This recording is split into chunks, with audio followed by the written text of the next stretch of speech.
Great virtues out of compassion for the sake of this assembly and all living beings. Please turn the wonderful Dharma wheel to teach us how to live suffering, attain bliss and birth and death, and quickly realize non-birth. Cùng thính đại đức tận tình, vì thứ pháp hội cấp nhất thiết chúng sanh. Tình chuyên diệu pháp luân giao đạo ngã môn, như há liêu sanh thoát tư ly khổ đắc lạc, tốc chứng vô sanh. Homage to the Blessed Noble and Perfectly Enlightened One. Namo Saranto Suchedoye Alahudi Sanyao Samputosye.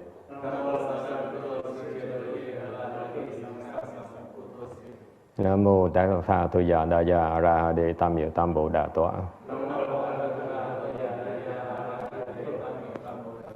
The unsurpassed, profound, subtle, and wonderful Dharma in 100,000 million aeons is difficult to encounter.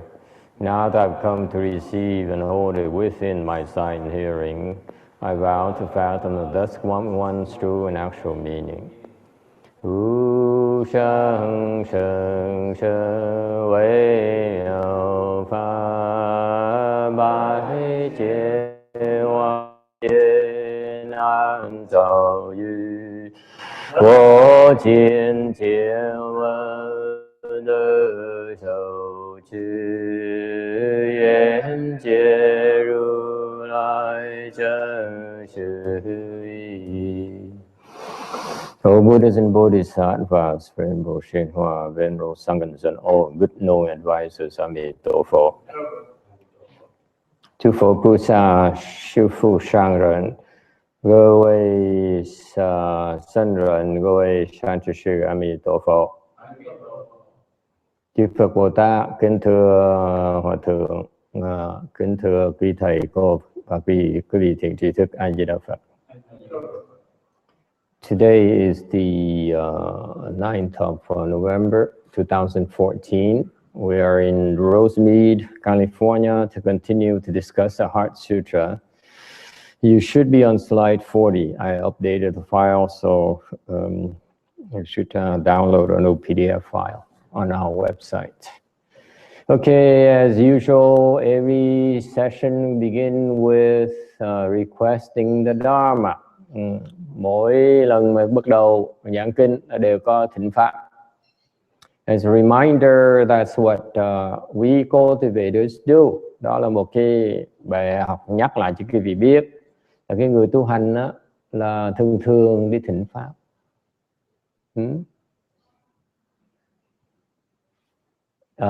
Mistress, are you okay? Your legs are okay? Or why are you sitting on the side?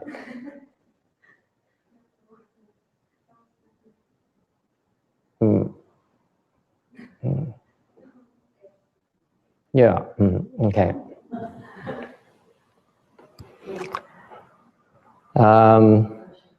Mình thỉnh pháp, mà tại cái người tu hành phải thỉnh pháp. Also, the other day we requested the monk, the Thai monk, to come and speak Dharma here as well as on a TV station, our TV program. Như lúc trước mình thỉnh Hòa Thượng nó tới nó pháp cho quý vị nghe, cũng giống như nó đến đài truyền hình chương trình chúng ta nói pháp cho Phật tử nghe. Because it's what we do. We request the Dharma. Đó là chúng ta làm như vậy đó, và thỉnh pháp. Okay. In particular, when I find someone who's can be helpful to you, I request them to speak the Dharma. Nhất là thầy thấy nhiều người cái trình độ họ, những cái sự biết của họ thầy nhận thấy họ có thể giúp đỡ cái vị nhiều, thành thầy mới nhờ mới thỉnh người ta nói pháp như vậy. And is we going in Thanksgiving to up north. Cái mùa tạ ơn này mình có dịp lên Fremont Bắc Cali để mà cử hành một cái thiền thất nhỏ nhỏ. To do the small chanchi. I'm hoping that more of these meditation monks up there would come and speak Dharma for us as well. Thầy cũng hy vọng có nhiều thiền sư trên kia, mấy thầy trên kia sẽ tới nói pháp cho chúng ta nghe. Because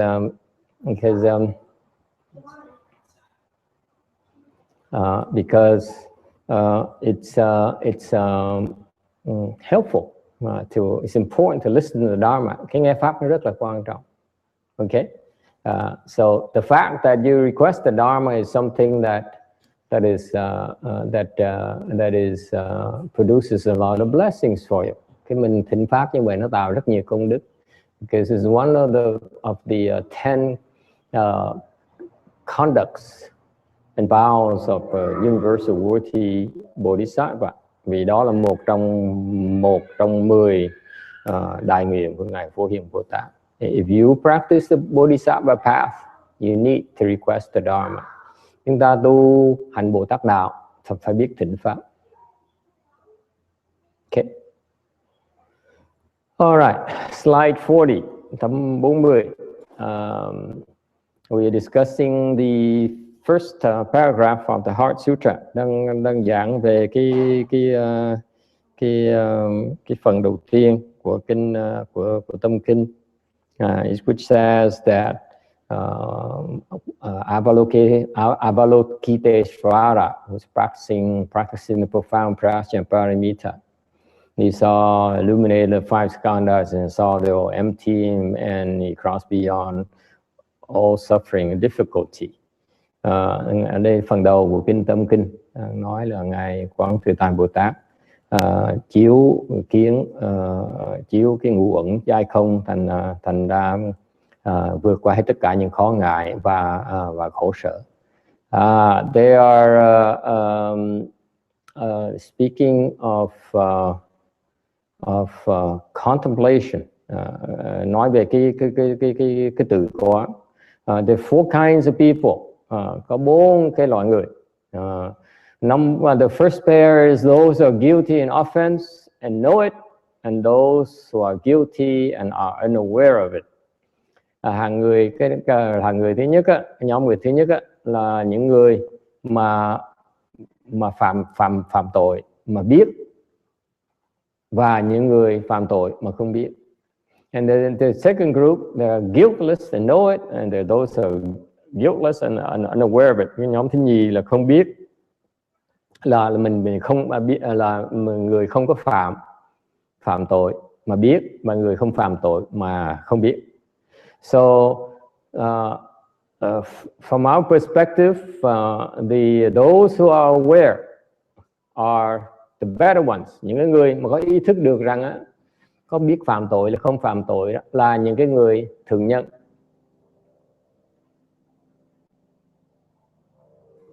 Okay. Slide 41, tấm 41. Yes. How can a person guiltless? Huh? He said guiltless. How can a person? Usually they're males.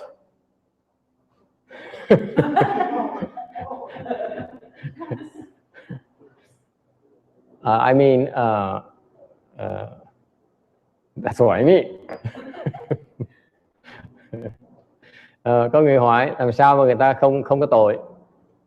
I don't know. They're good people. Yeah, and there are a lot of good men out there and good women, of course.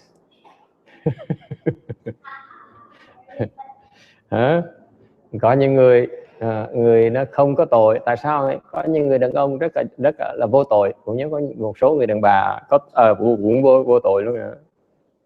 Yes. Kim Điền is not writing, is not transcribing anymore. Oh, okay. Poor Kim Điền is always reacting. Does it explain it? Huh? How can How can people be guiltless? Làm sao mình không có tội được? This is Buddhism. This is Mahayana. This is not Catholicism. Okay? In Buddhism is a concept called guiltless. Bên Phật giáo chúng ta có cái quan niệm là không có tội, vô tội, chứ không phải vô số tội như bên Công giáo đâu. Công giáo đâu. Yeah? How can you be guiltless? Làm sao mình không có tội được?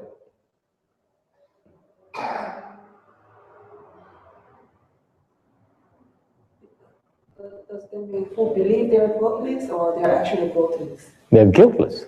Like they're such a thing? They don't have not committed any offenses. Họ không có phạm tội. Buddhist not? No. Yes.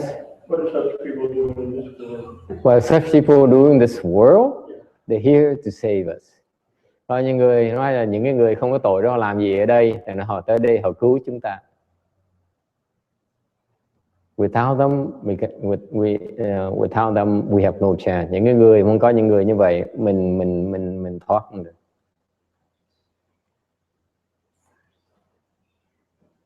Questions or comments? Ai kiến thắc mắc gì không?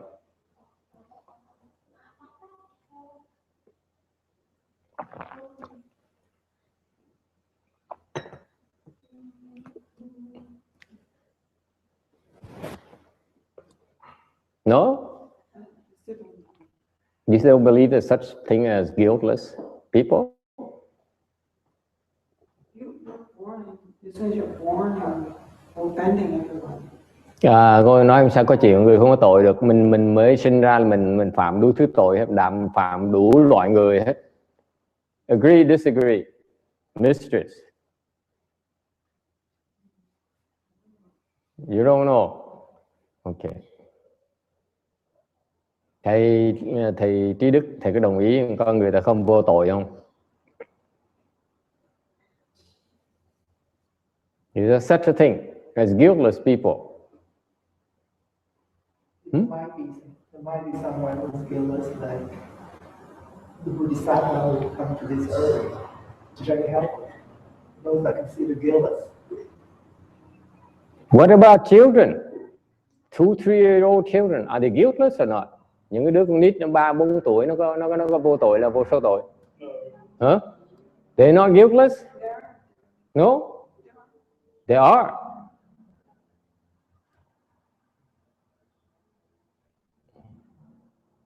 So it's hope.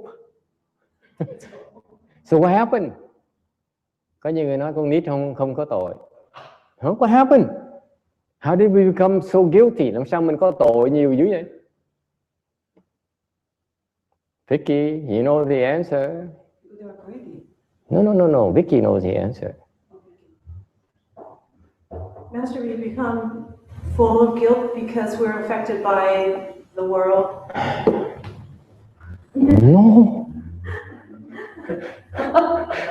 Cô nói là mình có tội tại mình bị cái thế giới, cái thế giới nó vi nhiễm mình. No. What happened? Anyone remember? Có ai nhớ không? Hả? Close. Gần đúng. Yes. Never mind.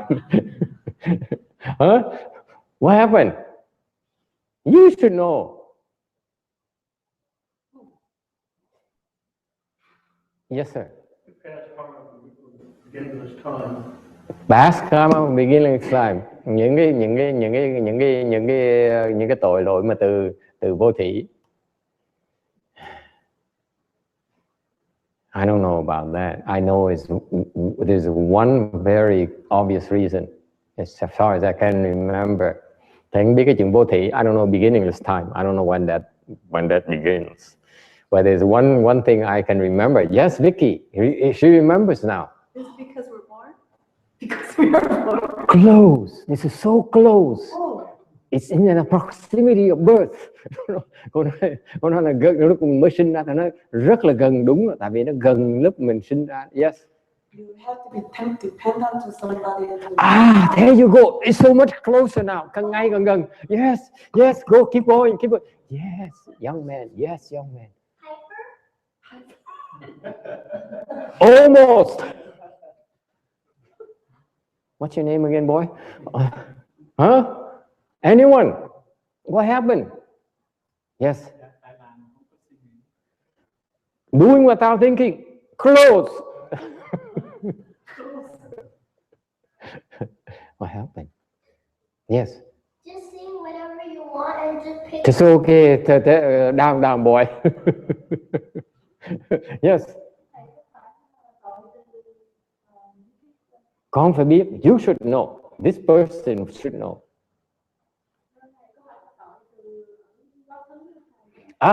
Close. Very, very close. It all started when? When you start to have consciousness. Close. It's so close.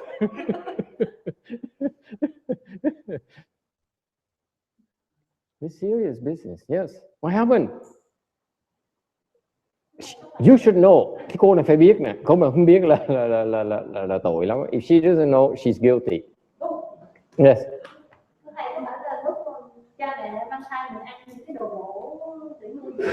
So close.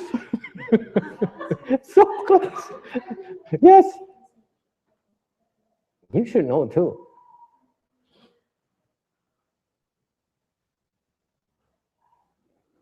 Okay. Yes. Offenses. Very good. Yes. What happened? It has to do with ribs. A clue. A ribs. Cái xương. Has to do with xương. Yeah, ribs. Thank you. After God fashioned women from Adam's ribs, okay, that's when it all went to hell. Oh, hell broke loose. You don't find it funny, Tex? I don't either. It's terrifying.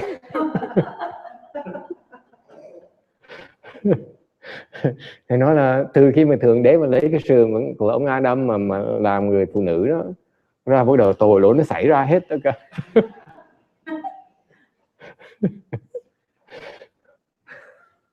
Agree or disagree? I challenge you to disagree. No, right. Huh? No. Huh? No. Wrong? Look like she got an iPhone. And he make stuff in this stuff and people use that lot and people can die. That's a bad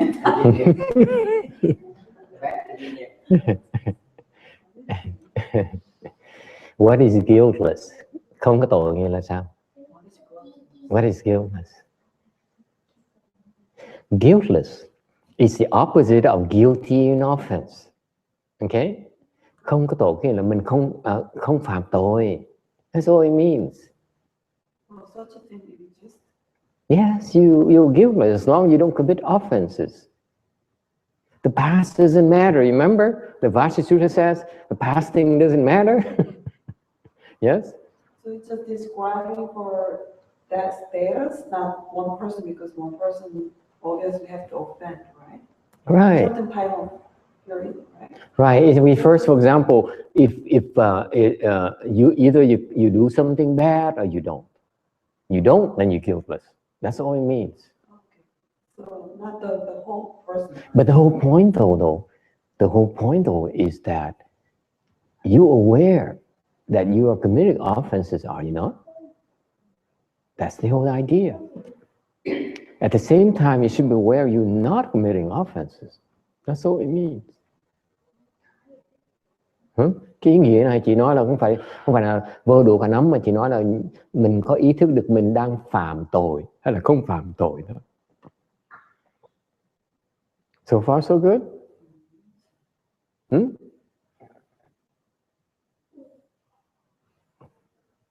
Okay.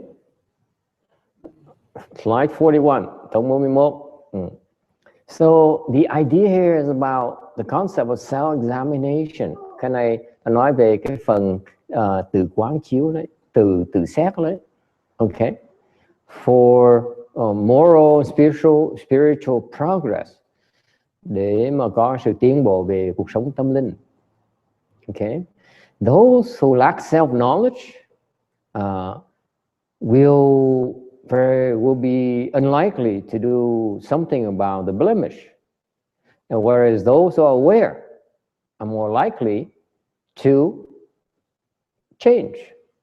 Thằng cái quan niệm này là nếu quý vị mà không có cái tự ý thức được á, thì quý vị ít chịu sửa đổi. Còn cái người mà tự ý thức được á, là cái người đó thường hay sửa đổi mình. Agree or disagree? If you know you're wrong, you know that you have blemishes, naturally you try to fix it. Thường đại đa số những người khi mà thấy mình sai lầm, người ta ai cũng muốn sửa hết. Right? Yes or no? Okay. And if you lack self-knowledge, naturally most of the time you die with a defiled mind, with greed, hatred and stupidity. Nếu quý vị thiếu cái ý thức, cái tự ý thức được, thì quý vị sẽ chết một cách tán loạn, tâm toàn là tham sân si.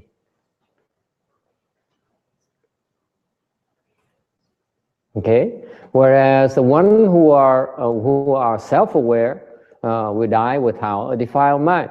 Và những cái người mà có ý thức được thì thường chết mà cái tâm nó không có bị ô uế.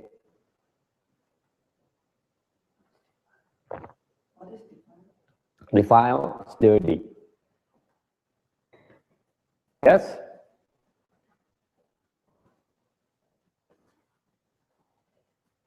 Why is that? Let me ask you, why is that our education system is always does de-emphasize self-awareness, self-examination? Tại sao cái nền giáo dục chúng ta là của người Tây phương của thời đại này không nhấn mạnh về cái sự tự giác, tự ý thức? Why is that?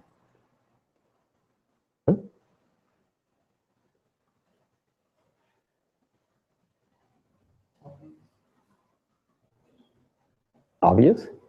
Why is it obvious? Because if everybody's too smart, it's hard to control everyone. What? If everybody's too smart, it's hard to control them. If everyone is too smart, it's hard to control them. Người nào thông minh quá thì khó mà điều khiển họ được.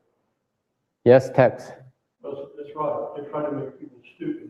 And make them to believe they are not stupid, you know? You shouldn't have not opened a can of worms. Texas, there's a conspiracy theory, okay? Subscribe to conspiracy theory.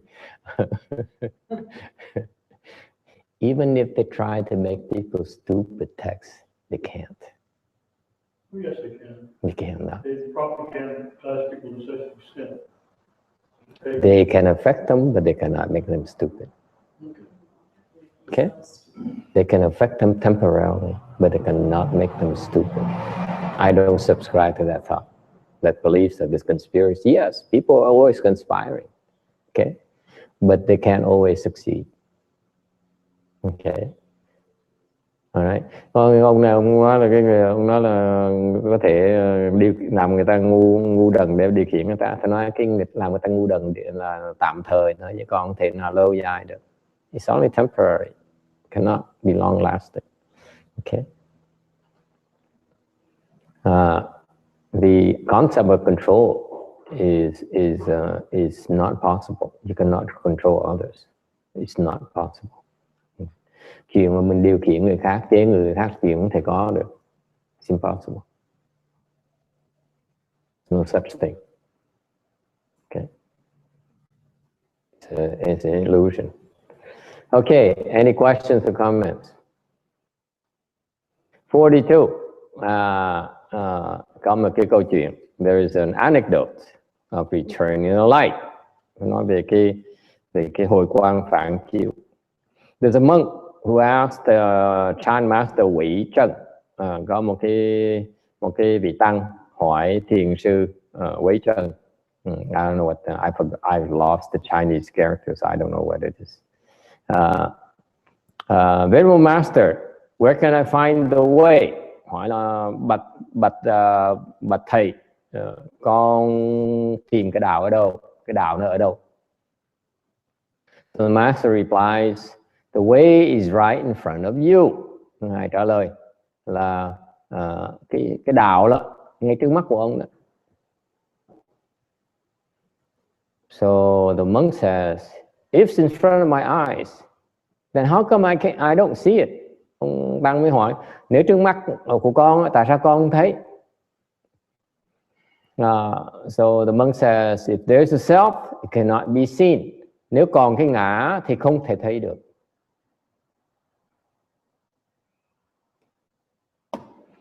And guess what? As soon as then the monk immediately asks, with the self, you can't see the way. May I ask, do you see the way? Thì khi mà nói như vậy, thực tức ông Tăng này ông hỏi là nếu còn cái ngã thì không thấy được. Thì con xin hỏi thầy có thấy được không? And the Master replied, if there is a self and others, neither can see it. Thầy mới trả lời, nếu còn ngã và còn tha thì không thể thấy được. Cả hai bên đều không thể thấy được. Then the monk pursued. Ông Tăng hỏi tiếp, if there is no self and others, can it be seen? Ông Tăng hỏi tiếp là nếu như mà không có ngã, không có tha thì có thấy được không? The Master replied, if there is no self or others, then why bother seeking to see the way? Thầy mới hỏi, ông trả lời là nếu như mà không có ngã, không có tha thì đi tìm đường, tìm cái đạo làm cái gì?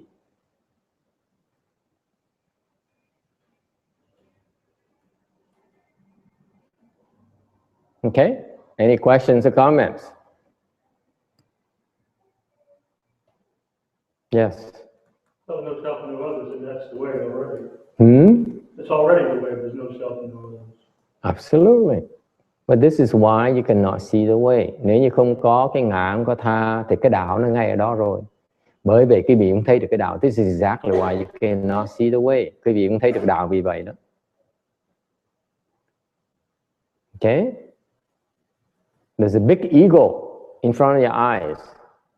Quý vị không thấy được cái đạo là tại vì có một cái ngã nó rất lớn trước mắt quý vị đó. In your eyes, in the center of your eyes, only one ego. Trước mắt quý vị nó có một cái ngã cái đó. Wherever you open your eyes, there's an ego. Mỗi khi mở mắt ra thấy một cái ngã mình ở đó. That's why you cannot see the way.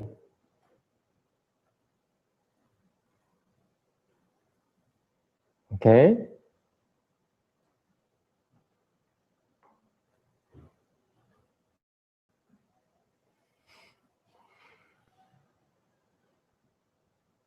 Any other questions or comments? Có ý kiến thắc mắc gì không?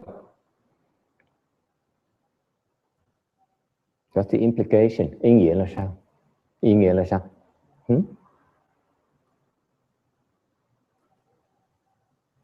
You want to see the way. Vì muốn thấy cái đạo, thấy con đường đi, muốn thấy đường tu phải làm gì, what do you do?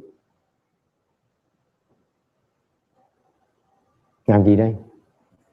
Muốn tu, muốn đắc được tứ thiền làm gì bây giờ? If you want to reach fourth dhyana, what do you do?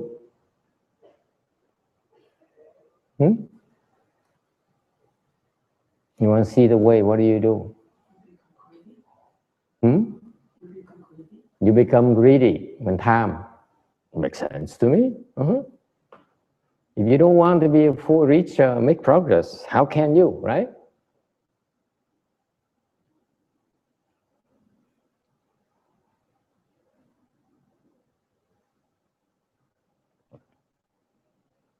Everyone is asleep there.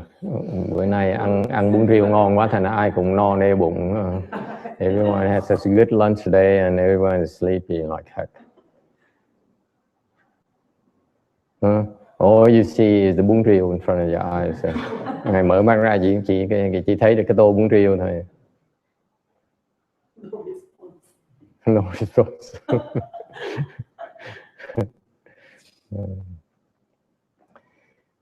In other words, nói cách khác, cái câu chuyện đó, cái công án này mặc dù nó nhỏ thì nó có ý nghĩa. So it's very very small anecdote, but it has very important message. Nó có một ý nghĩa rất là quan trọng. Okay, you are stopping yourself from making progress. Quý vị là cái người mà tự cản trở mình, không cho phép mình tiến bộ, không cho phép mình thấy con đạo. You stop yourself from seeing the way. No one else. Không ai cản cái gì hết. Mình quý vị tự cản đấy. You stop yourself. It's not my fault. Không phải lỗi của thầy. Không phải lỗi của Bồ Tát. It's not the Bodhisattva's problem. Fault is your problem. Quý vị tự cản đấy. Quý vị tự không cho phép mình thấy. You stop yourself. You prevent yourself from seeing it. Agree or disagree? Đồng ý là không đồng ý? For Master Wei Cheng, he says, the way is right there. Why can't you see it? Ngài thiền sư ngài nói là cái đạo đó ngay trước mắt đó, mở mắt ra thấy cái đạo ngay lập tức. Mà tại sao ông không thấy? Why can't you see it?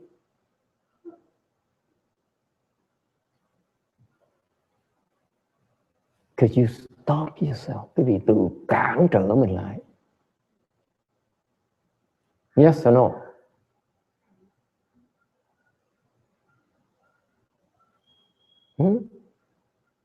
I remember someone, you know, who were here at the temple. Có một cái người cư sĩ ở chùa này, lúc mà thầy tới đã có chùa này mấy năm trời rồi. He's been at this temple for years already. So the first 3 years, you know, he expressed loyalty to the mistress. I mean, to the abbess. Thì cái ông cư sĩ này 3 năm đầu thì ông rất là trung thành với sư cô. Okay. So he looked at me and he says, "You are you, me, you are you, I am I." Cái thái độ là thầy làm chuyện thầy, tôi làm chuyện tôi. Okay.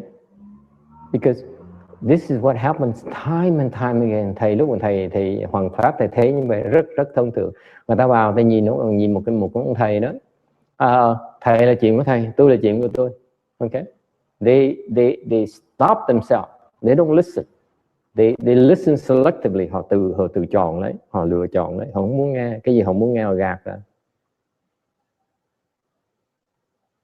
Okay. This is what happens to us. Our ego selects, is very selective and picks only what it likes. Cái ngã của mình đó, chứ chỉ còn cái gì mà nó thích thôi. Cái gì nó không thích nó vứt. It doesn't like it, it throws it away.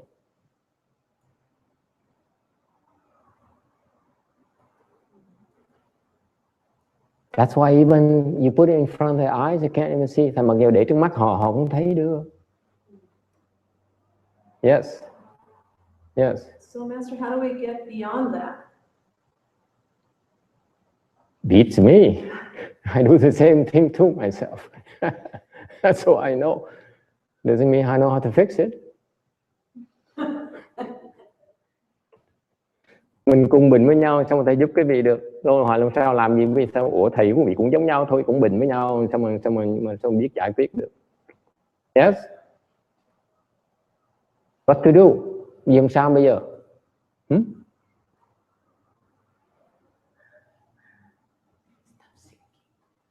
Stop thinking.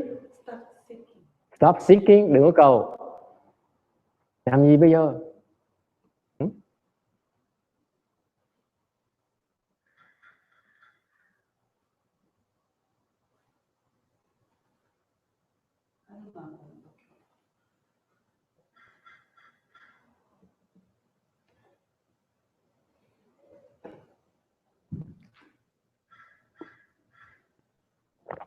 This is why people get nervous when the master says nothing for 1 minute.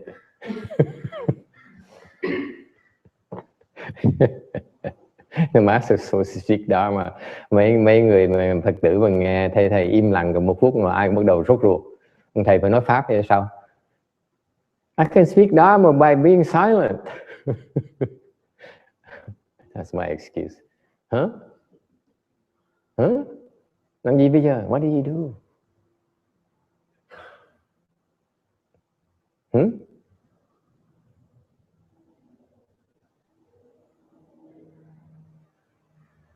Thầy cũng không biết. I don't know how to fix this problem either. Nếu là biết được thì cái vị đã giác ngộ hết rồi. If I know, you all be enlightened already. Me too. You all be enlightened already. Kim Điền là gì bây giờ con? Tu như là mình cứ cái gì như mình nhất định là mình tu 20 năm như cái ông thầy tu 20 năm cũng chừng đó thôi, cũng nhìn chừng đó thôi. You next 20 years looking at the same thing over and over again. What good does it do for you? Bỏ 20 năm mình nhìn cái những chừng đó thôi. What good does it do? Yes. Dẹp bản ngã mình xuống.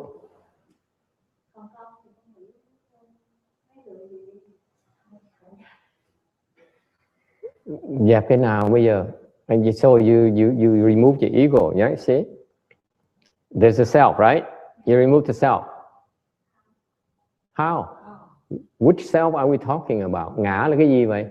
Can you describe it to me? Ngã là cái gì vậy? Tự cao tự đại. Chư cao chư ta. Okay? Tự cao tự đại. Ngã là cái gì vậy? Yes. Ngã là cái mình tự nhiên mình khởi lên, mình nhận những cái giác quan này là mình, rồi từ đó nó khởi là những cái chuyện khác. Thành ra bây giờ ngày nay cái vị nạn này hỏi không biết làm sao thì mọi người các bạn thấy từ trong 6 cái căn không mở một cái thì nó ra.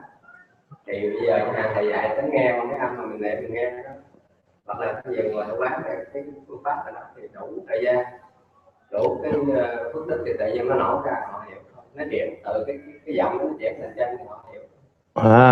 Okay, that makes sense. That's very good. But also on top of it, you don't see it yourself. You refuse to see it. And then if people talk about it, say, do you know what you're talking about? This is what the second part of the story says. You don't know. But as soon as someone tries to tell you, he says, what do you know? How can I believe you? Đây là cái bệnh thông thường đó. Cái vị không thấy rồi. Ông thầy cũng mở miệng nói cái vị có như vậy. Cái nói, sao mà thầy biết? Bộ thầy biết hả? Sounds familiar? Yeah? Nó trở lại cái thầy nói hôm trước là thầy đủ phước đức cho nên có lòng tin nó sinh ra tất cả công đức là tất cả những khác. Yes. Phải quán chiếu, đúng không? Phải thấy chứ. Absolutely. Yes. This is the ego. Ngã là cái uẩn. Your ego is made up of the 5 skandhas. Cái ngã của mình nó có 5 cái thành phần tất cả. Only the Buddha sees it. Có Đức Phật mới thấy được cái đó thôi, chưa ai thấy được hết. Nó tuyệt vời như vậy. This is what I maintain, that all of the psychologists, all the neurologists, all the people who deal with the mind, study the mind, they need to study Buddhism. Những cái người, bây giờ thầy nói, những cái người khoa học gia muốn học về cái tâm, muốn học về tâm lý, muốn học về cái óc là phải học Phật giáo. It's a requirement if I were them. If I were the advisor for these people, I say, go learn Mahayana. Những người, nếu mà thầy sư phụ những cái vị mà psychologist, những cái vị tâm lý học này nọ, là thầy phải khuyên họ đi kiếm đại thừa mà học đi. Tại cái đại thừa nó mô tả rõ ràng về cái óc, về cái tâm dễ sợ. Because only Mahayana have the more accurate description of the mind, how it functions. Okay? In particular, the Buddha says the ego is made up of 5 skandhas. Đức Phật nói cái ngã mình nó được dựa trên cái ngũ uẩn. Okay, whatever you see as a self actually has a 5 components. Cái ngã mình nó có 5 cái phần tất cả. You have to pay attention to. Okay, muốn dẹp cái ngã phải dẹp 5 cái phần này. So you want to get rid of this, the self, the ego. You have to get rid of these 5 skandhas. You have to crush these 5 skandhas, destroy these 5 skandhas. Quý vị phải diệt trừ cái ngũ uẩn này mới diệt trừ cái ngã được. Is it clear? When the Buddha says there's an ego, there's a self in the way, he also implies that I have a way to crush that self. Thì Đức Phật cái đại thừa mình rất là từ bi. Thì Đức Phật nói có một cái ngã mà phải cần diệt mới thấy được cái đạo. Thì Đức Phật ngụ ý nói là có cái phương pháp để mình diệt nó. So far so good. Okay. Slide 45. Okay. Skandhas are Sanskrit that can translate into piles, a heap, to stores or coverings. Cái uẩn là từ tiếng Phạn được có thể dịch ra là một cái đống, một cái tủ, mà một cái che đậy. So far so good. Keeping into living beings, into delusions. Cái đống này nó đống thì nó chồng chất lên nhau thì nó tạo thành chúng sanh, nó che lại cái Phật tính của mình. Okay, what are delusions? That they arise from the 5 skandhas. Thành cái ngũ uẩn này nó tạo cái sự mê muội. In Buddhism, okay, there's very clear definition of the delusions. Nhưng Phật giáo chúng ta khi nói về cái mê muội, okay, Đức Phật định nghĩa rất là rõ ràng. The Buddha defines very clearly what those delusions are. Okay, cái mê muội nó có 3 cái loại. There are 3 broad kinds of delusions. Có 3 cái loại mê muội. Number 1 is view and thought delusions. Thứ nhất là kiến hoặc và tư hoặc. Okay. Cái hàng thứ nhất là kiến hoặc và tư hoặc. The first kind is view and thought delusions. Number 2, delusions as numerous as Ganges sands. Cái loại thứ nhì là cái loại mê muội, cái loại vô minh mà nó hằng hà sa số, vô minh. Number 3, there's something called ignorance delusion. Có cái loại thứ ba là loại vô minh. Okay? Questions or comments? Ai có ý kiến thắc mắc gì không?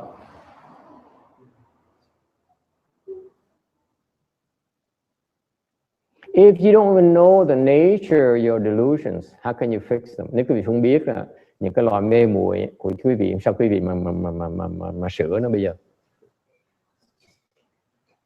All you want to hear is, how wonderful life is. Quý vị vào chùa, vào nhà thờ muốn nghe là cuộc sống nó lý tưởng, nó hạnh phúc đến chừng nào. Meanwhile, that that the concept of wonderful life, happy life, success is also a delusion. Thành cái quan niệm mà quý vị hạnh phúc, quý vị sung sướng, quý vị thành công, đó cũng là một cái loại mê muội luôn nữa. Dễ sợ không? Isn't it amazing? Yes or no? Huh? You go to church, you go to temples, you go to Buddhist temples, and people talk about love, people talk about happiness, people talk about how wonderful life is. Okay? That's delusion. They're spreading delusion. In my book. Is that offensive? Am I creating offenses? Đừng có gật đầu, làm thầy run. Yes. I have a question. Yes. It's not directly related to this, but I was watching a TV program. Yes. Netflix, and he was talking about Netflix? Did you say Netflix? Yeah. Okay. I thought I heard Netflix. Yeah. Mm-hmm. And then it was talking about the law. In the future, we have advertisement for Netflix. This is when you see Netflix advertisement. 1 month free. The first month is free. Yeah. In the future, we'll be very sophisticated. Yes. Netflix, yes. I'm sorry. And then it was about people who are in terminal illness and suffer great pain before they're dying. They have like 3 months left. Can I interrupt you? The thought has been crossing my mind a lot. Is it okay for monks and DRBA or Buddhist Association to have advertising? Cái vị nghĩ là mình Phật giáo mình nên cho phép quảng cáo là không? Như cái mạng của mình ở Điền, mình có thể quảng cáo. Would you allow for advertising, let's say on our website? So long as it, oh, you mean commercial advertising on your website? Is that what you're talking about? Yes. Absolutely not. Absolutely not. Yeah, of course you can. How we monetize it? Are you going to monetize it? Yes. You're not going to. Thanks a lot. Thank you for your support. Để hỏi mình mấy cái mạng mình quảng cáo này không, nó không được, nó nhất là không được. Nó tại sao vậy? Nó nếu không quảng cáo sao mà làm tiền được? Nó thầy ngô quyền làm tiền. Thế là cảm ơn ông đã ủng hộ cho chúng tôi. Yes.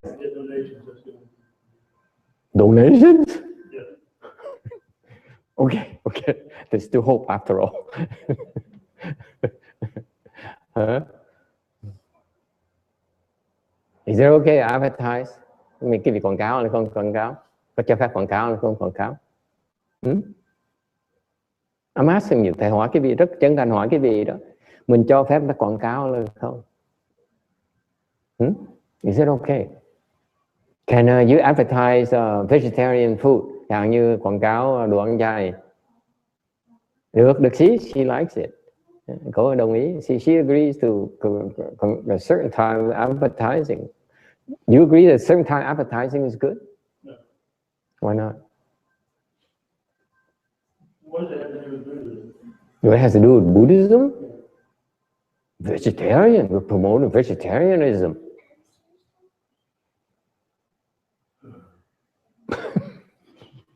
You're so opinionated. I'm not talking to you. Yes? I think it depends. Some like skincare products is okay.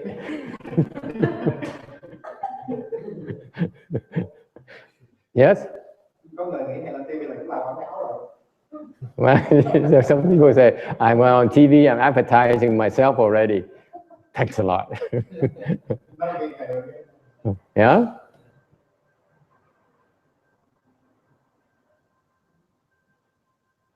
The reason we don't do advertising, any form of advertising at all, because lý do chúng ta sẽ không bao giờ quảng cáo hết. Tại vì, because I struggle, I admit to you, I struggle with this concept for a long time.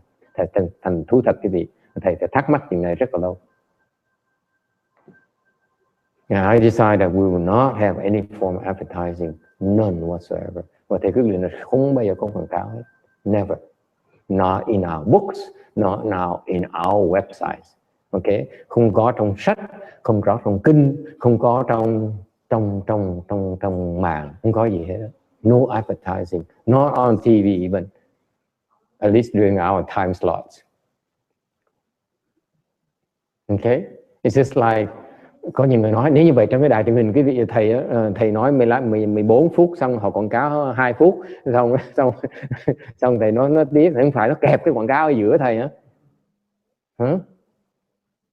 When they say, some people are saying that suppose in our TV program we have 14 minutes and then sandwich in between that 2 minutes, 2 or 4 minutes of advertising, you know, that's advertising, isn't it? Esther, if we post something on Meetup or Facebook that we do meditation on Saturdays, it's kind of advertisement, right? So we can't do it? No? I'm talking commercial advertising. I'm not talking about us. We are above advertising.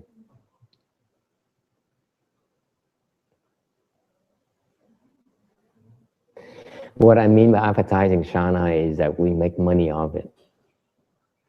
We're not in business of making money. Number one. Thứ nhất, khi ta nói quảng cáo, cái ý của quảng cáo là mình làm tiền. Monetizing. Hôm nay tôi nói dùng cái chữ, I use the word monetizing. Okay. We're not in a business of monetizing. We're not in a business of making money. Cái việc chúng ta làm phải để mà làm tiền. It's never about making money. Ever. Okay? If we have it, we do it. We don't have money, we stop. Nếu chúng ta có tiền thì làm, không có tiền thì ngừng lại. It's no big deal. Okay? It's fewer headaches. Fewer pressure. Okay? You can sleep longer. You know, we take it easy more. Mình thoải mái, thư thả hơn. Right? This is a misconception. Money only brings more stress. Cái tiền nó chỉ đem lại cái sự căng thẳng tinh thần đó. Agree, disagree. Everyone agrees. Ai không đồng ý chuyện là how come you don't donate all your money to the temple? Nếu như vậy tại sao quý vị đưa tiền hết cho chúng? I don't believe you. Thì không tin cái gì? I don't believe any of you. What? What?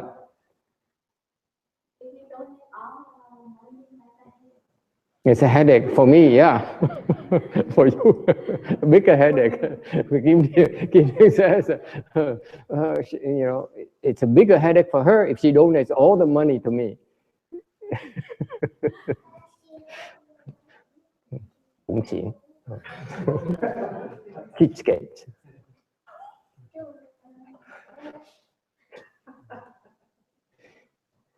Yeah. So there are two reasons why we will never do advertising. Thành có hai lý do thì nhắc lại sẽ không bao giờ quảng cáo hết á. Okay. Thứ nhất là mình không phải cái quảng cáo là làm tiền. Mình không phải trong việc làm tiền. Cái việc mình làm là không phải việc để mình lấy làm tiền. So it's very clear. It should be clear all of you that what we do is not about making money ever. We're supposed to lose money. Okay. Mình phải lỗ. Okay. Number two. Okay. Advertising is a form of spreading delusion. Thank you. Quảng cáo là một cái loại truyền bá của cái mê muội. We don't do that. Không được. Okay. Not acceptable. Mình không truyền cái mê muội. You confuse already, it's your business. But we don't make any words for you. Quý vị mê muội truyền quý vị, chúng tôi không làm quý vị mê muội thêm. You're confused enough already. You don't need vegetarian food to make you more confused. Thành ra quý vị đã mê muội sẵn rồi. Chúng tôi không cần phải giới thiệu quý vị thêm về đồ ăn chay để quý vị mê muội thêm nữa. Now all of a sudden now you have a craving for vegetarian from the land, beautiful Buddhist land of Taiwan. Nó ngồi đó mình đã mê muội đầy đầu rồi, nhưng bây giờ khác cái tư tưởng mà mình thèm đồ ăn chay của từ Đài Loan đem tới. Agree, disagree? You agree, John, or not?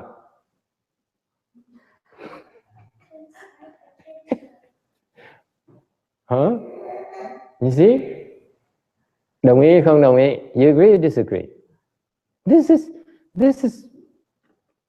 is why certain things that we monks do, we need to do, to look at ourselves. Rằng những cái người xuất gia phải tự xét, mỗi hành động tự xét lại. Okay? What are we doing? Are we relieving delusions or are we creating more delusions? Mình phải tự hỏi là mình giúp giải tỏa cái mê muội hay là mình tạo thêm cái mê muội?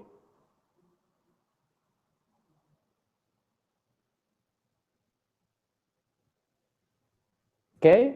Because what happens if you have no real wisdom yet, you are spreading view and thought delusion. Tại những cái người mà không có trí huệ đang tạo thêm cái kiến hoặc và cái tư hoặc. Okay? Listen carefully. Thì nghe giảng cho nghe rõ ràng này, những cái người mà không có trí huệ đó, đang khi mà họ dạy đó, họ tạo thêm cái kiến hoặc và tư hoặc. Right. Can you hear what I just said? He said that he's in the restroom, so he couldn't hear. I said, do you agree? And he's like, agree with what?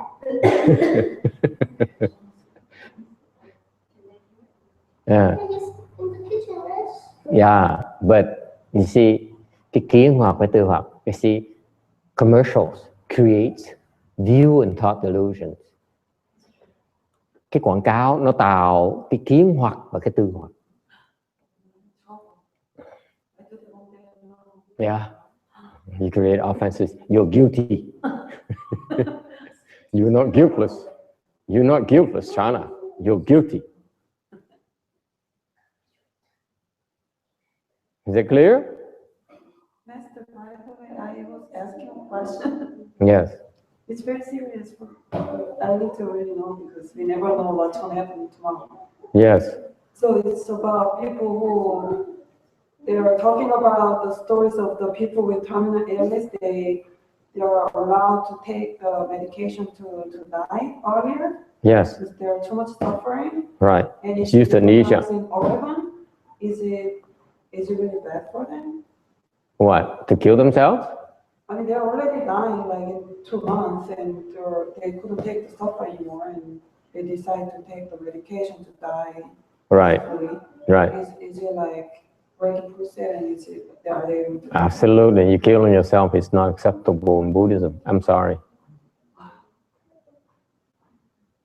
When I saw the TV show at the beginning, I thought like that, but when you see the stories like how much they suffer, it's like you're like convinced like maybe it's okay. It's so too much. Yes, sir. They make shows like that to promote the concept. Yes. Of euthanasia. Yes. They say that now they find that there's these extreme cases where you can kind of see why they're doing it. Mm-hmm. You know, that's the tip of the iceberg. Later, they'll just say, well, somebody's terminally, we'll just kill them. So it's a conspiracy. Well, it is, yeah. They'll just kill them. Look, Yeah. we laughed at what? Straight from Nazi Germany. Straight from Nazi Germany. Genesis, right? Genocide. Mm-hmm. Okay. Eugenesis. Eugenesis. Yeah. Eugenesis. That's the promoting of euthanasia. Is that what eugenesis? That's where the direction is going. Basically, we want to kill all the inferior people.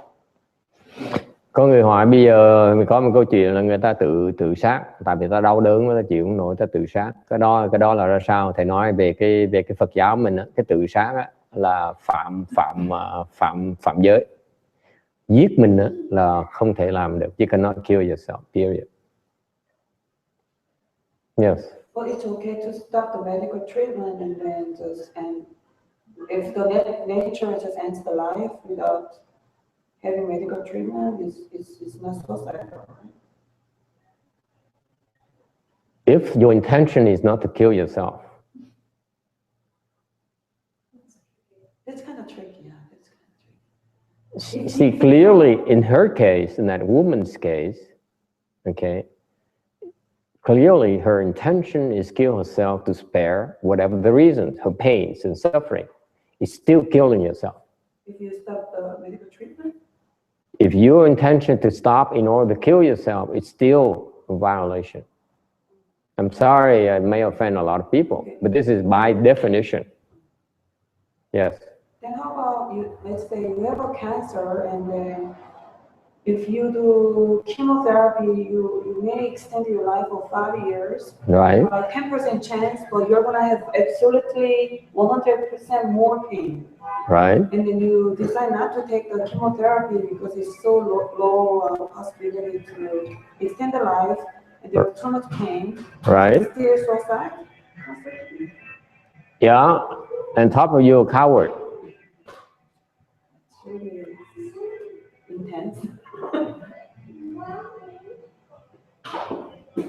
Okay. Pain, you can learn things to deal with the pain. Okay. Just because it's painful doesn't mean you have to kill yourself. Nó đau đớn quá, họ có quyền tự sát. Thầy nói cái đau đớn là mình có thể học cái cách để mà đối phó với cái đau đớn. Cái tự sát vẫn là phạm tội như thường. Phật giáo mình rõ ràng là mình không có quyền hại ai, bất cứ ai, ngay cả chính mình không có quyền hại nữa. Ngụ giới rất rõ ràng. Buddhism is very clear. You cannot kill yourself, including monks burning themselves or immolating themselves. Người xuất gia mà tự sát cũng không được luôn nữa. It's not acceptable. I know it's going to offend a lot of people. This I'm going by the books that you theo cái lời Phật dạy trong kinh điển thôi. Okay, you don't have to agree with me. Thầy có một đời Đức Phật dùng cái thân mình cho Phật đó. Yes. Vậy là có tự sát. So he says there's one instance where the Buddha threw himself and fed himself, killed himself in order to help the starving tigress. Is that killing himself? Is it? Is it exceptional? Hả? Sao nó không được, ông nhảy xuống, ông thầy nó nát bét, sao mà không phải tự sát được. Trí đạo says, no, it's not. I say, how can you say that? He threw himself down the ravine and his body's flashing over, it's all wet and blood and gore and everything. Yeah? Sao không được? Yes?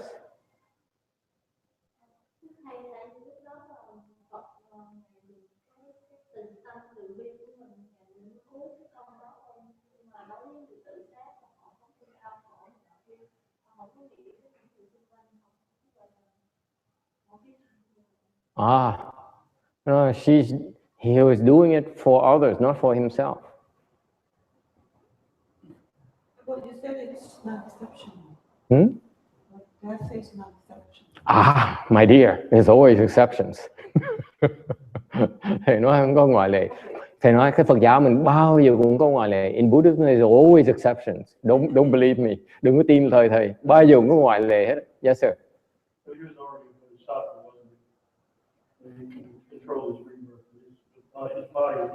I want to answer himself. Cái ông thầy mà già lẩm cẩm hỏi đó, để ông tự trả lời đấy. Tại sao? Tại sao Đức Phật dạy như vậy? Tại sao như vậy?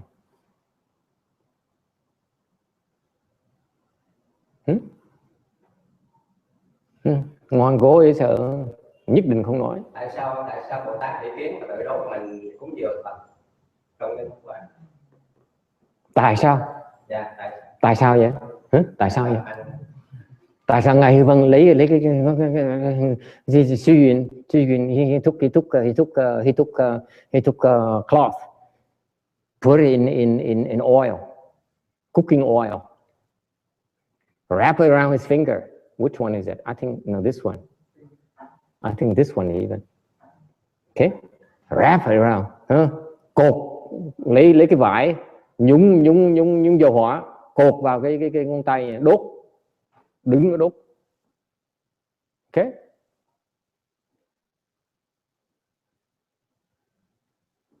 He burned it as an offering. Suy duyên. He's a patriarch. Đây là một con vị tổ. Tại sao vậy?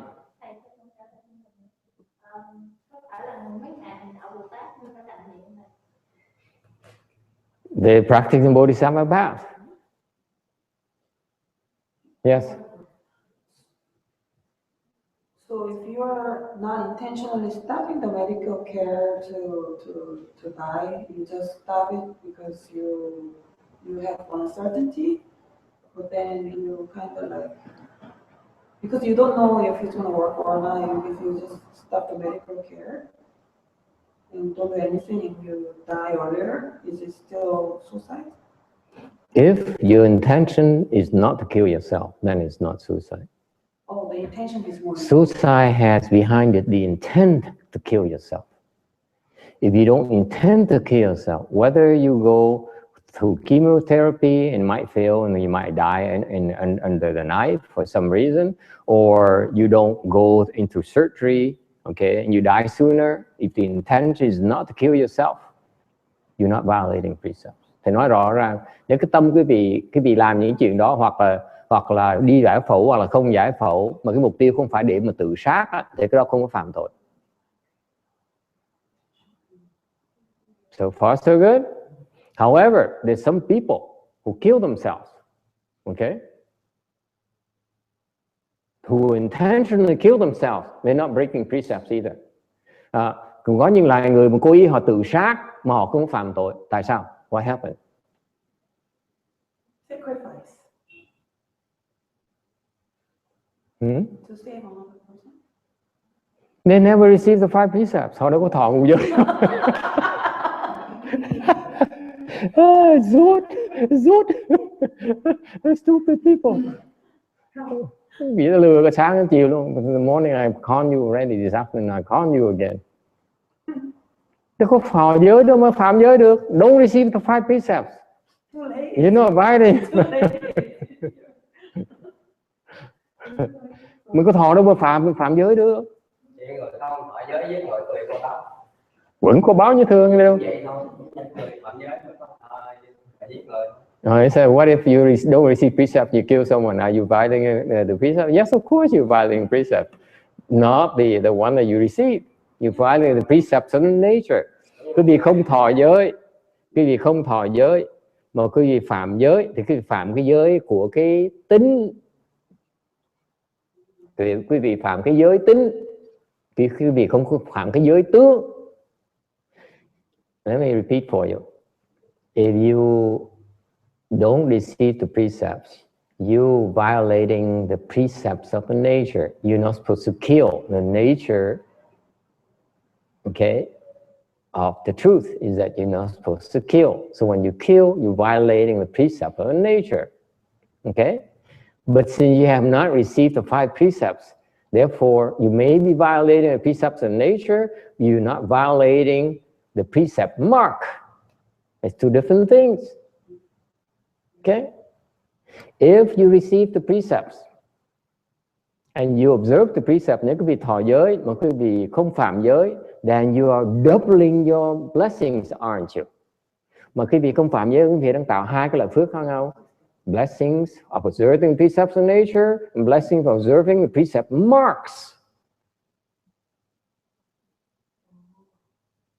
See, you're twice as wealthy. Quý vị giàu gấp đôi luôn nữa. Những người mà không thọ giới đó, người ta không phạm giới, họ rất là giàu. Nhưng họ không giàu bằng cái người mà thọ giới mà không phạm giới. Nghèo bằng nửa thôi. Đi đường rút.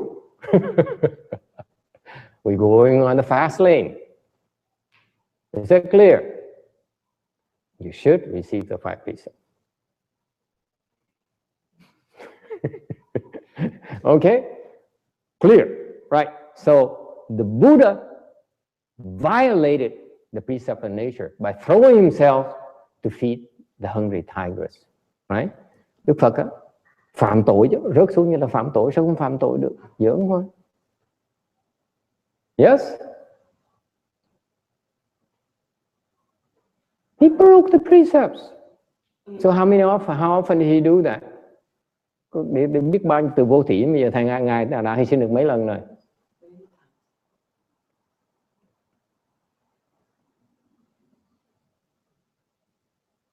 That's the only one I know of. What about the giving up his head to? That's letting somebody kill you. It's a form of suicide.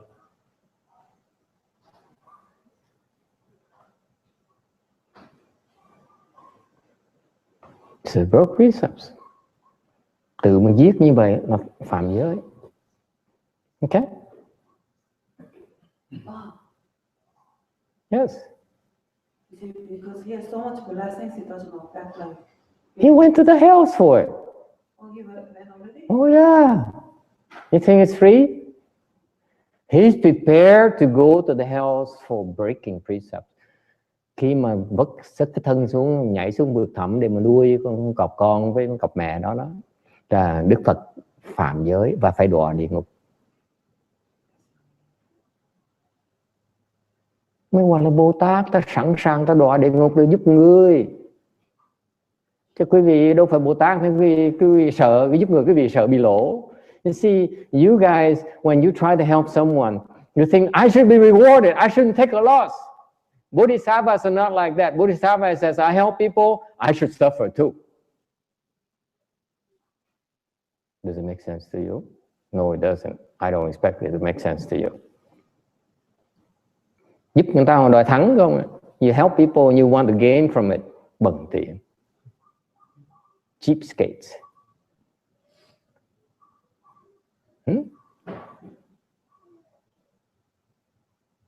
Tu mà đòi lợi không à? You cultivate because it's advantageous. Tu mới lợi mới tu chứ đúng không? Đấy. That's Hinayana. Cái đó là tiểu thừa. Cái đó là cái loại tiểu thừa. Okay. Đại thừa mình nó là tu, lỗ mình mới tu, lợi không tu. Hinayana, we study, we cultivate because we want, it's beneficial to us. You hear? Mahayana, we cultivate because it's disadvantageous to us. Nó càng thiệt tu một cái pháp mà càng nó khiến mình càng thiệt thòi chừng nào, cái đó mới gọi là pháp đại thừa. Yeah, we take losses. Cái đại thừa mình mới chịu thiệt thòi. Yes or no? Thấy cái tinh thần nó khác nhau không? Tu mà đòi cầu lợi không à? You cultivate, you seek advantages, you seek benefits. That's not Mahayana. Cái đó không phải tinh thần của đại thừa.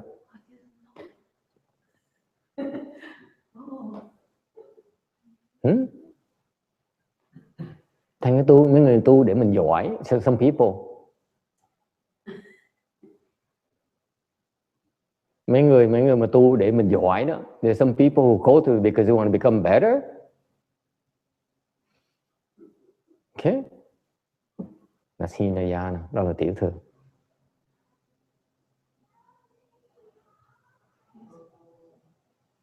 Yeah. You point in the right direction.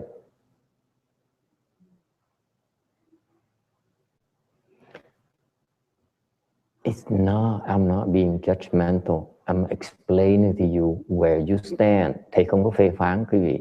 Thầy cho quý vị biết quý vị đang đỡ cái con đường nào. This is where you belong. This is where, that's how far you can see. Quý vị chỉ thấy được chừng đó thôi. Cái người nghiên thủy họ chỉ thấy được cái lợi của họ thôi. Họ không thấy được cái lỗ của họ. Họ không chịu cái lỗ được. Hinayana, they only see their benefits in cultivation.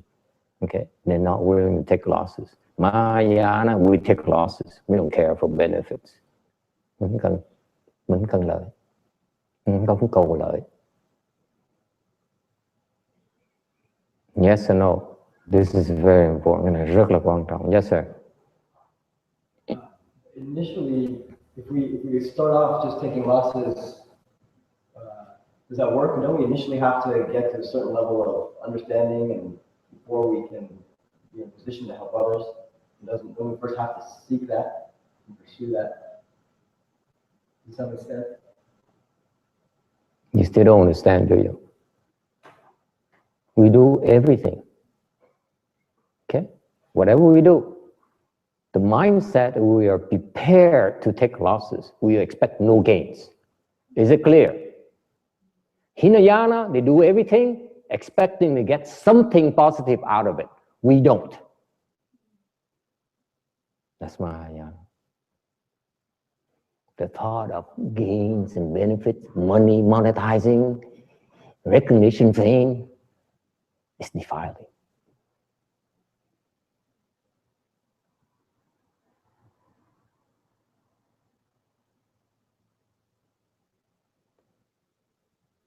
Nguyên thủy mà tu để thấy cái lợi cho mình. Cái đại thừa mình tu đó, mình chỉ làm thôi, mình không còn biết lợi. Mà nó hại cũng không sao hết, nó thiệt hại mình không sao hết. Đó là tinh thần đại thừa. Mình không sợ bị thiệt thòi. Nó tới nó gạt mình á, lady, you want to come and con me? Take it. And go tell everyone I'm a stupid. Come, more people should come and con me as well. Muốn tới gạt thầy hả? Gạt đi. Ok. Nói phải biết ông thầy này dễ gạt tới mà gạt ông thầy. You take losses. It's okay. Yes?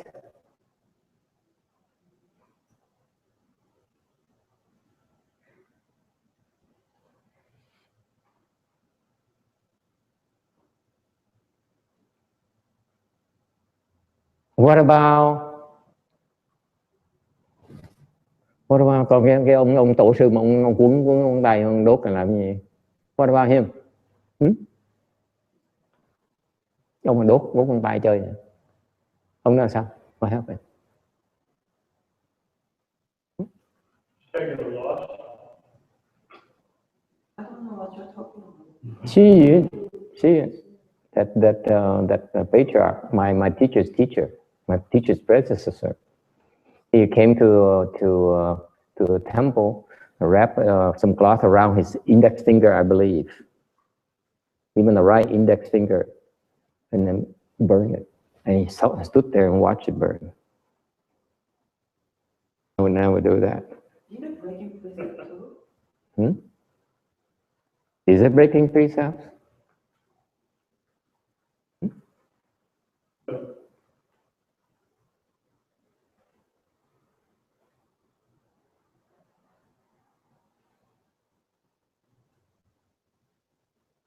Phạm giới là không?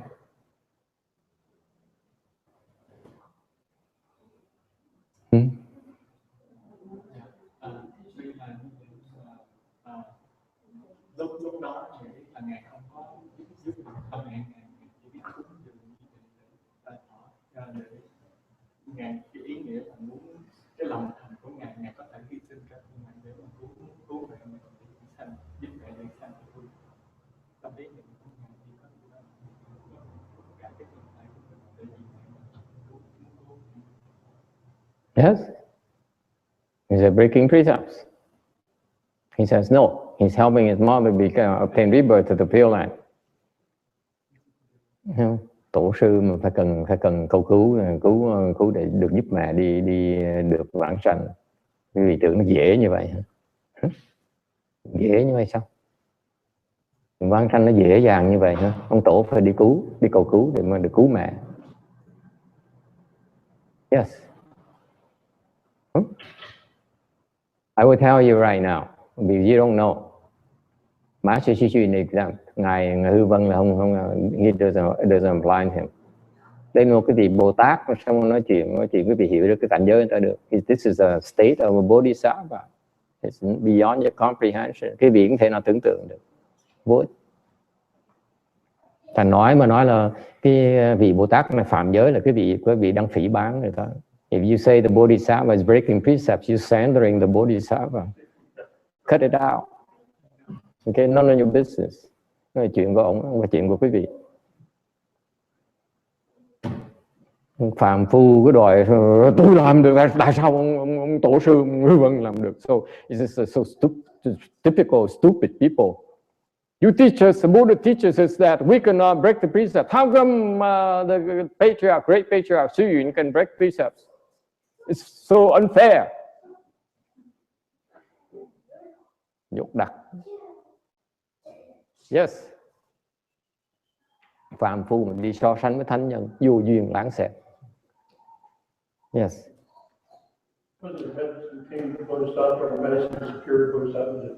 Yeah, he burned his entire body.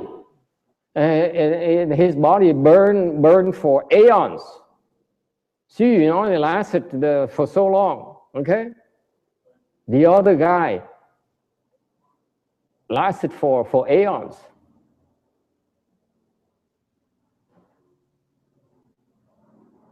You know, cool, huh, Anna? These bodhisattvas, they're weird. Forget it. Don't try to understand. Cái chuyện Bồ Tát làm đừng nghĩ là mình hiểu nổi. Sao cái hiểu nổi nữa? How can you possibly understand why bodhisattvas do things?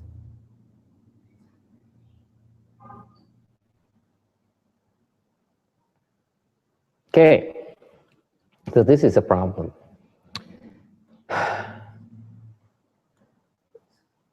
the delusions.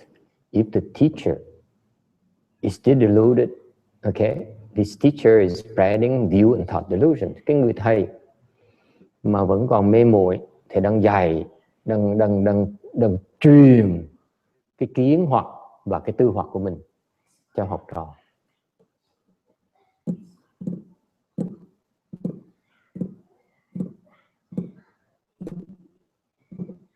Questions or comments? I'm getting very personal. Thầy đang chỉ trích một rất nhiều người rất đang xúc phạm rất nhiều người. You open your mouth. You're spreading delusions. Óc mình mà chưa có trí huệ đó, mình nói chuyện, mình nói toàn cái kiến hoặc mà cái mê với tư hoặc của mình thôi. All you're spreading is your view delusions and thought delusions. That's all you're doing.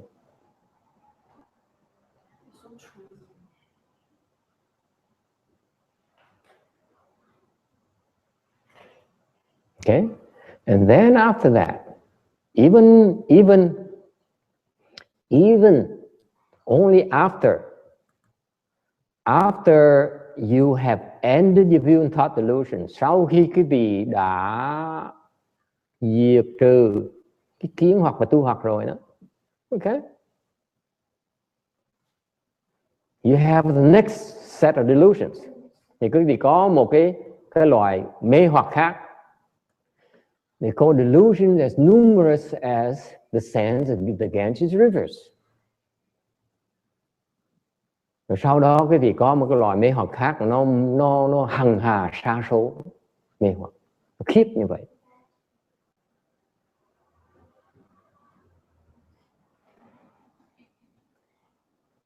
Yes.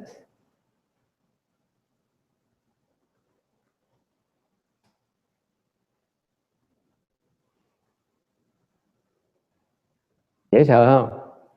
You think you're teaching, cái vị nghĩ về đang dạy, cái vị đang truyền cái mê hoặc nó nhiều như là hằng hà sa số như của mình cho học trò. And then after that, you spreading ignorance. Sau đó cái vị truyền lại cái vô mình. Yes sir.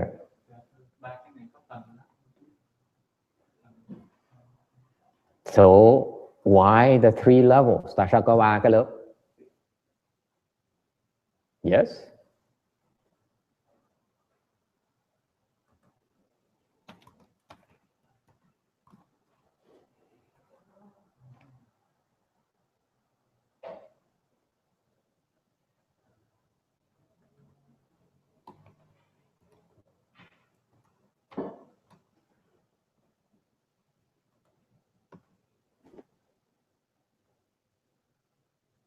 Okay, we do it for the people here in the temple only because it's a trade secret.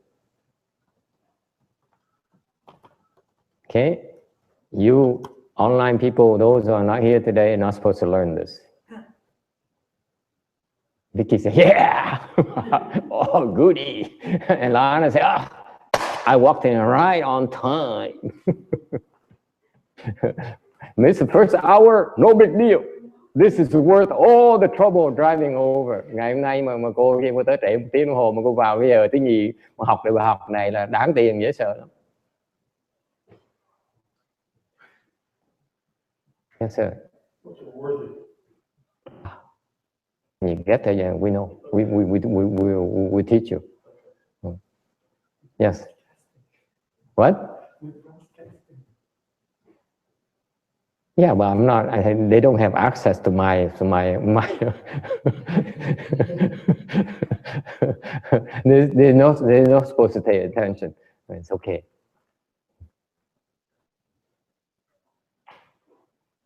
Cái người mà A-la-hán đó, khi mà các ngài dạy đó, cái vị nghe mấy cái ông mà thầy Thái Lan nó dạy đó, họ dạy cái người mà khi mà tới tứ quả A-la-hán rồi mới phá được tất cả cái vô minh của tư kiến và tư hoặc. You cannot eliminate the view and thought delusions until you reach fourth stage arhats. Okay? After you reach fourth stage Arhat, okay, like the many Thai monks and some of the Vietnamese monks I know and nuns I know, now they're spreading delusions as numerous as Ganges sands. Sau khi những cái ngài mà tứ quả La Hán mà ta tu thành đạo rồi đó, ngài bắt đầu đi dạy, ngài đang truyền cái hoặc nó nhiều như là cát ở sông Hằng.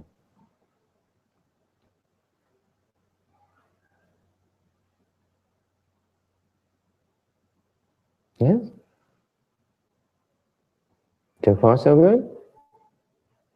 This is the problem with ordinary monks and nuns. Những cái vị tu sĩ mà chưa đắc được tứ quả La Hán, họ đang truyền cái kiến hoặc cái tư hoặc của họ. They're spreading view and thought delusions about Buddhism. When they explain Buddhism, they're spreading view and thought delusions. Khi mà họ dạy Phật Pháp đó, họ đang truyền lại cái kiến hoặc là tư hoặc. Khiếp không? And after becoming an Arhat, they teach. They're spreading delusions as numerous as Ganges sands. Rồi khi tứ quả La Hán đi dạy là truyền vô cái hoặc nó nhiều như các sông Hằng. And after you become a Bodhisattva, you teach. You're spreading ignorance. Khiếp không?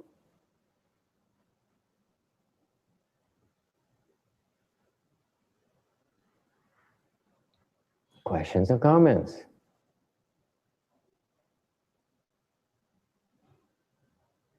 Yes. So it's counterintuitive for a start, but you become an Arhat, and then you don't have view and thought delusions. Okay, but so then because you don't have those delusions, you spread delusions many as Ganges sands. Yes. It's a more minute form of delusions that even Arhats are not aware of they have. Cái này không phải họ cố ý, mà cái này là vì cái ngoài cái khả năng của họ. Họ mở mắt ra, họ suy nghĩ. Ok, thì họ đang bị cái hoặc nó nhiều như các sông Hằng mà nó che lấp cái óc của họ mà họ không biết luôn nữa. They don't even know. That's why it's so scary. Bởi vậy cái bên Phật giáo mình nó phải khiêm tốn như vậy.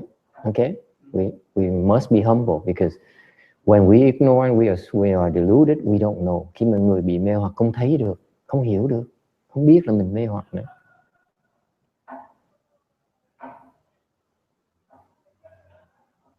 Yes. So, Master, Bodhisattvas are also spreading ignorance delusions? Yes. It just destroys your world, doesn't it? It's so disappointing. We always thought that Bodhisattva is like perfection. No, they're not. They're far from perfection. Honestly, I feel better with myself.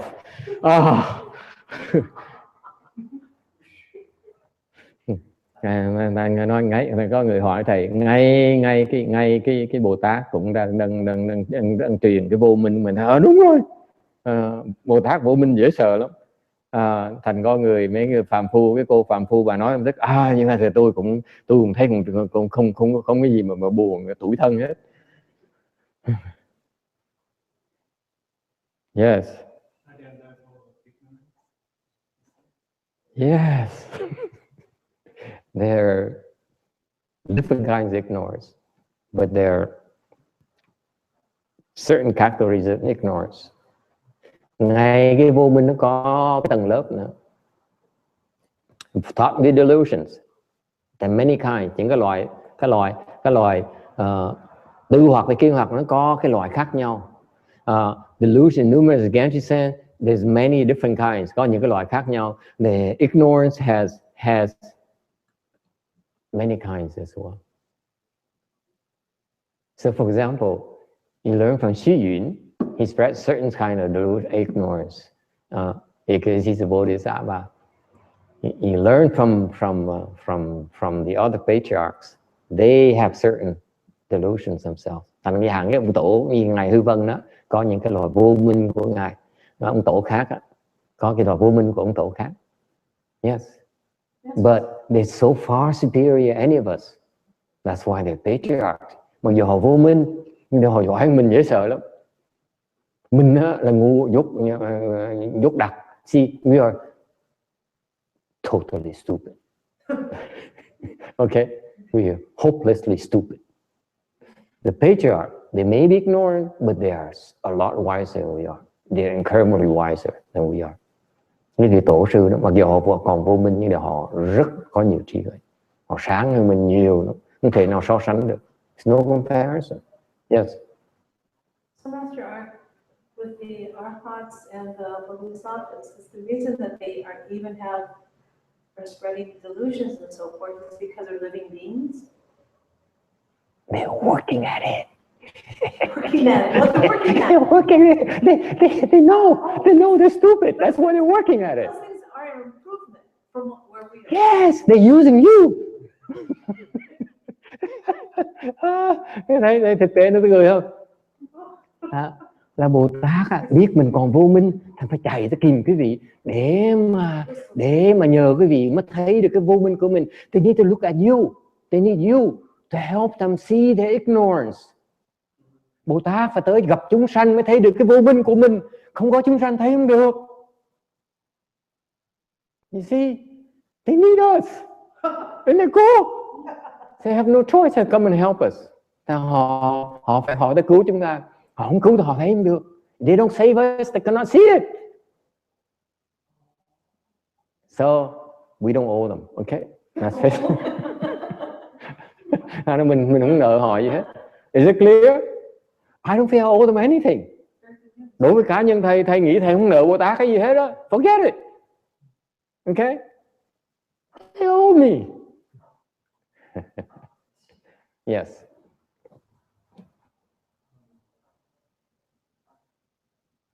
Yeah. You think the Buddha has way more unsurpassed wisdom than us?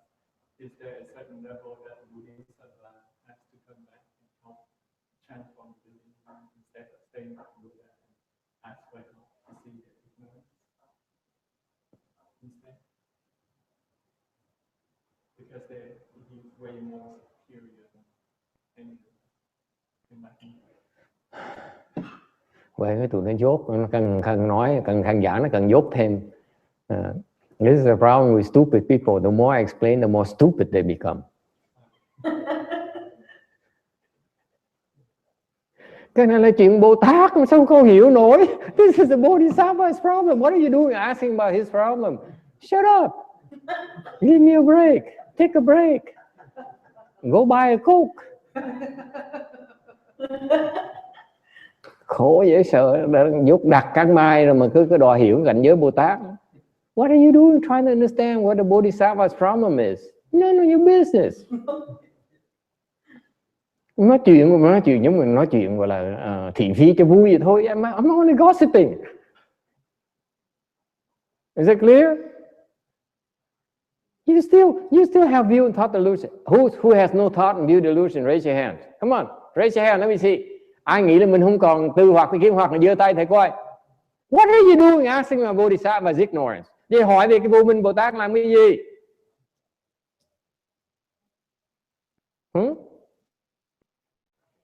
Before you get there, you have something as numerous as Ganges sands. Talk about that. At least you hỏi về cái vô minh mà nó nhiều như là các sông Hằng ấy, nó you ask stupid question. Cái câu hỏi nó dốt dễ sợ. Yes. Okay. Now I'm having a headache. Bây giờ thầy nhức đầu quá rồi. Okay. You ask stupid question like this. It gives me headaches. Những người mà hỏi câu nó đặc quá thành ra nhiều khi thầy phải bị nhức đầu. And you creating offense. You guilty of giving me a headache. Những người đó là phạm tội đã làm thầy nhức đầu. Okay. Is it clear? Cái ngã mình nó dễ sợ như mày. This is a problem with the ego. It has so many layers. Thành cái ý thầy nói cái vị nghe này, cái ngã mình nó có cái ngũ uẩn, cái ngũ uẩn nó nhiều lớp dễ sợ lắm. Nó không thể tưởng tượng. You cannot imagine how deep we in. Nó khó dễ sợ lắm. Đừng có nghĩ có 3 tháng là giải quyết xong rồi. Don't think you come 3 months and that's it. You have it figured out. 3 tháng là giải quyết xong hết rồi. Trying 3 billion lifetimes.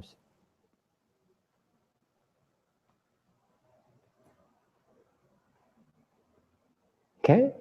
Cái uẩn nó chồng chất cả tăng tỷ còn ức kiếp rồi. See, these skandhas has been piling up on each other, lifetime after lifetime after lifetime, since beginningless lifetime.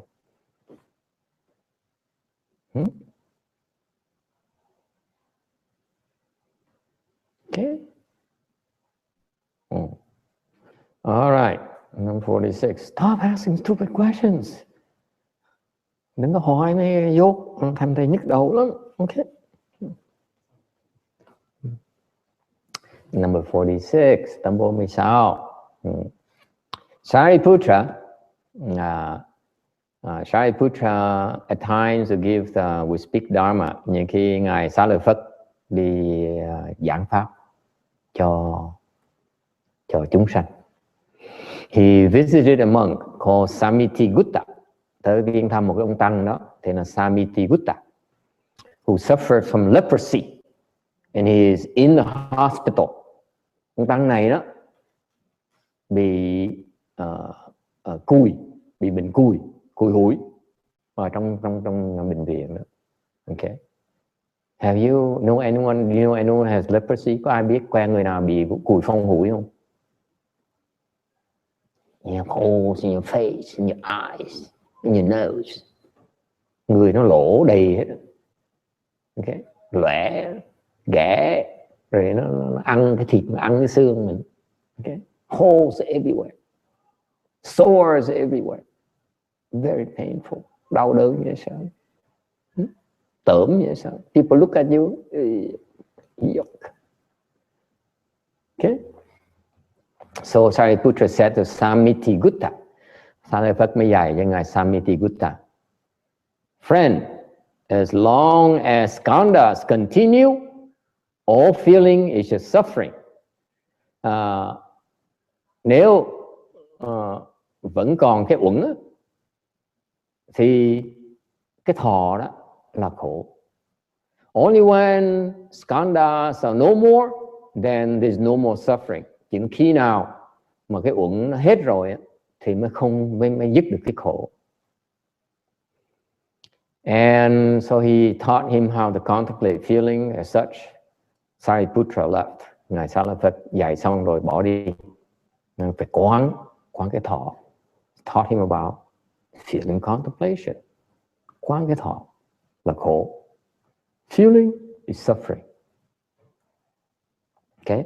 Samittigutta followed Shariputra's instruction, became enlightened, and realized arhatship.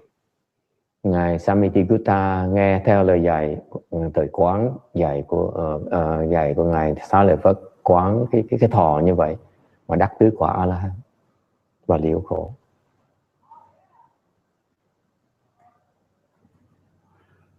So far so good. Ai thắc mắc gì không? I may ask you this.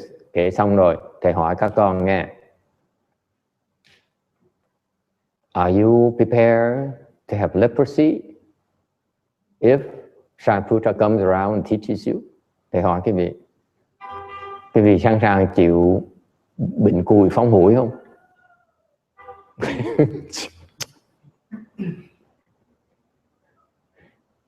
Yes, Kiển Điền. Anna says absolutely not.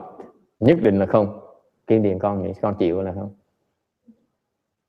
You are dishonest and allow. Cái ông thầy già này chịu là không chịu?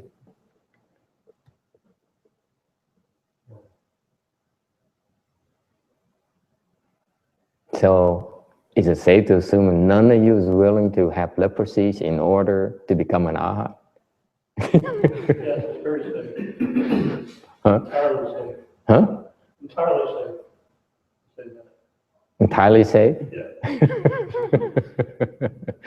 Cả lớp ngày hôm nay 1, 2, 3, 4, 5, 7, 10, 12, 14 of you. Ngày hôm nay có 14 người có mặt ở đây. Nghe giảng kinh rất là thích thú.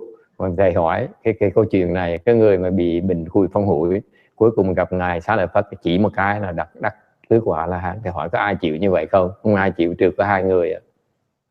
Okay, these 2 people are crazy. 2 người này điên cái nơi rồi. You know how painful it is? Cái đau đớn chừng nào, nó tởm chừng nào. The pain is 24 hours a day. Cái đau đớn 24 tiếng đến 24 tiếng. Đau đớn dễ sợ không ơi. Đừng tưởng cái chừng đau là nó gì rồi, chưa gì hết. Nó hôi hám nè. Plus it stinks. Your body, whole body stinks. No one can stand the sight of you. Người ta tởm. Yes. I seriously doubt if some individual deliberately got leprosy so that the sheriff has been harmed. Very unlikely that he deliberately contacted for that reason. More likely he just had it, and because he had it, and he was a monk, that sheriff could anyway. Definitely was manipulated, self-manipulated insults. Which is what you're suggesting we do. Probably don't work anyway.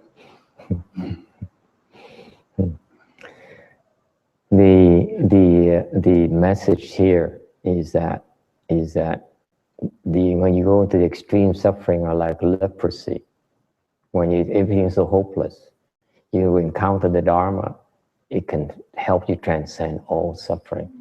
Cái câu chuyện này, ý nghĩa câu chuyện này là khi quý vị có những cái trường hợp mà quý vị chịu cực kỳ đau khổ, cái thọ đó, you go to feeling, you can go to extreme of suffering. Extreme suffering, feeling can cause extreme suffering. Cái thọ nó mới tạo quý vị cái cực đau khổ, cực đau đớn. Gặp trường hợp như vậy, cái pháp cũng thể giúp quý vị đắc giải thoát hơn nữa. The Dharma can liberate you on the most extreme suffering. That's what it means. Yes, I have another convert. Yeah. Có người thứ ba rồi. You see? Is it clear? Trong cái cực kỳ đau khổ đó là ai đau khổ? In the extreme suffering, who's suffering?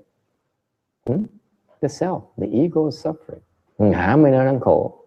Chính lúc đó là cái lúc mình có thể chuyển nó được. That is when it's most opportune for you to go and turn it around.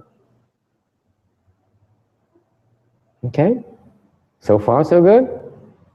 Okay? All right. Tiếp tục ha. 47.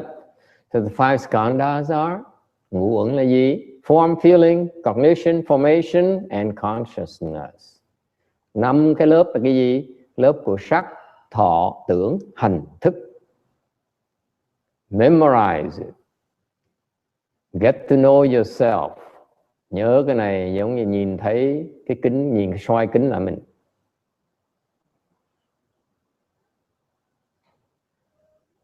So far, so good? Yes. What does it mean by formation? Differently from form. Formation is quite different from form. We go into that. Cái hành nó khác cái sắc. Okay. Say, number 48. Number 88. What is form? What is a form skandha? Cái sắc uẩn là cái gì? Okay. Nói cái khác. Cái ngã cái gì đó, nó thấy một cái thân. Your body, the form has shape. Có một cái hình tướng, có thể đụng được và nó có thể cản trở được. Okay. Cái sắc á, the form can be seen, touched and creates obstruction. Passions. More than that, nó còn có một cái giả tượng khác nữa. Give you feeling of solidity. Nó còn cái giả tượng nó rất là đặc biệt nữa là nó khiến quý vị có cái cảm tưởng nó có đặc ở trong.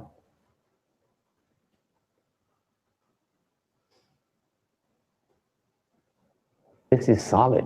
Nó có sắc, nó có đặc ở trong, right? It's not like thin air. Không phải không khí, nó không có gì trong hết. Còn nó có cái đặc, có chất đặc ở trong. Solidity. Not mass. Solidity. Give you feeling of solidity, cho một cái ấn tượng nó đặc. Your body has a feeling of solidity. Cái xương mình nó có ấn tượng, nó đặc. Right? That's what form is. Okay? Form has a shape and a feeling of solidity. Thành cái sắc nó có hai cái đặc biệt, hai cái đặc tính. This is very important.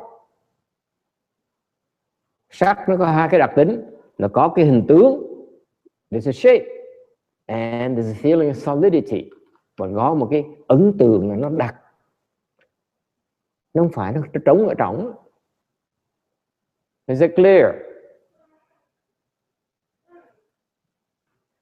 So, for example, your ego, bởi nói cái khác, cái ngã cái gì vậy sao? You look at yourself in the mirror, cái nhìn soi gương, what do you see? Very pretty face, mặt đẹp trai ha, right? And đố con, right?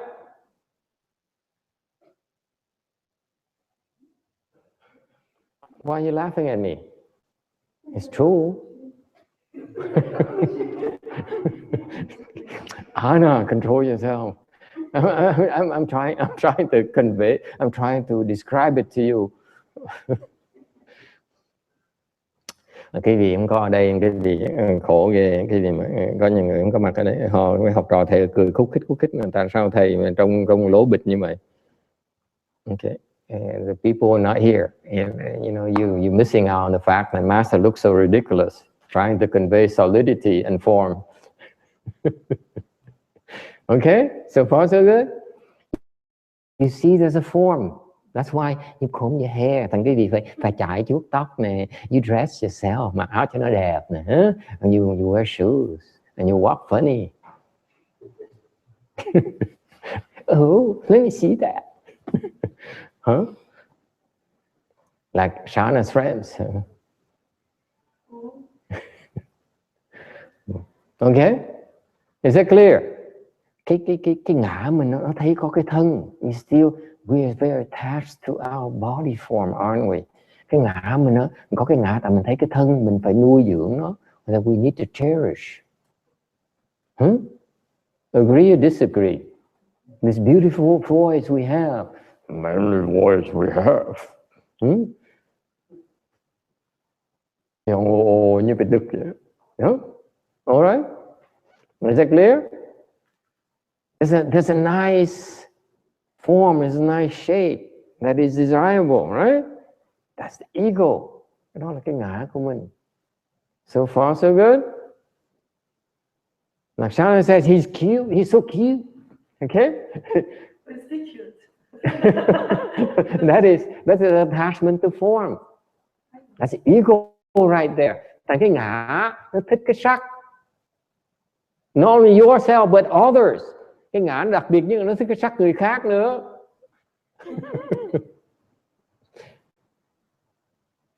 Yes.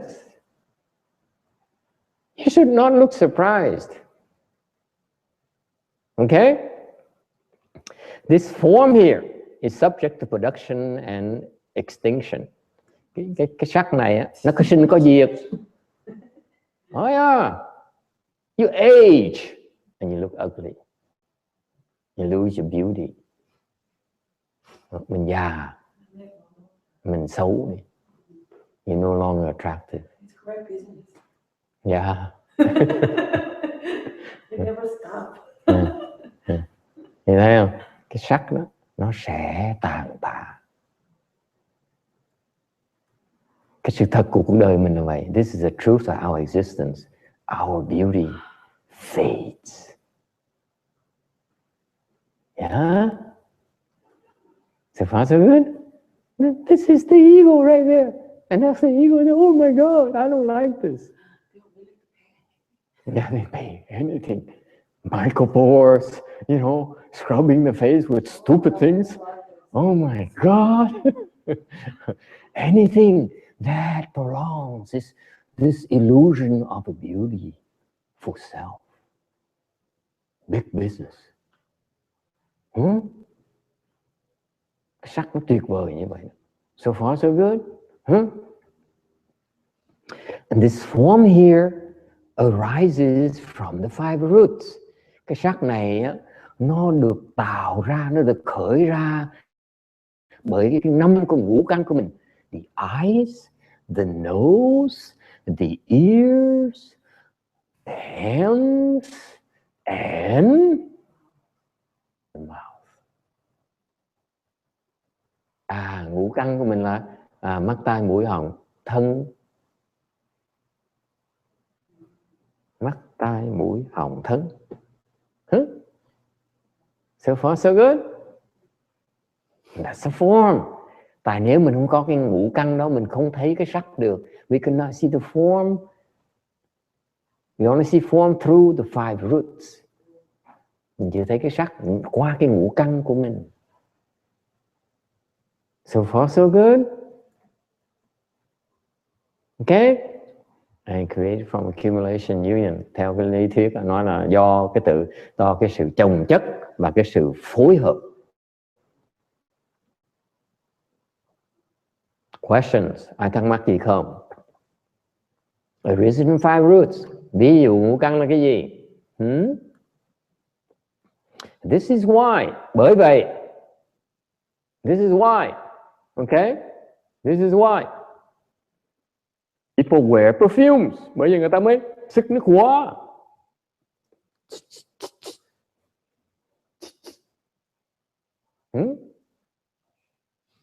They put on fragrance. They put on foundations.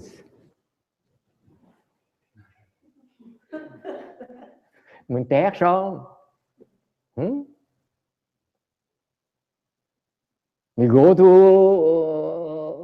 wash and blow. That's a new trend nowadays in shopping centers. No more haircuts, just wash and blow. You don't know? Oh, where have you been? It's big business nowadays. Haircut takes too long. Just wash and blow. Yeah. You have a date tonight? Go wash and blow.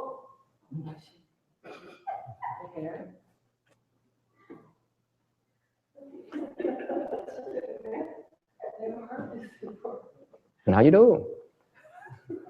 I've seen places in Chicago, that's all they do. And you go to the salon, say, do me.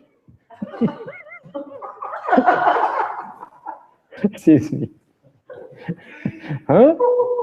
That's the ego. Có những cái khía cạnh của cái bản ngã. Okay. You find it funny, huh? It's scary. For me to do it, yeah, I know what you mean. I have a private life too. Okay, give me a break. Mấy người chọc quê thầy nói thầy làm thế còn khiếp luôn á. Thầy có cuộc sống tư nhân của thầy giỡn hoài. Give me a break.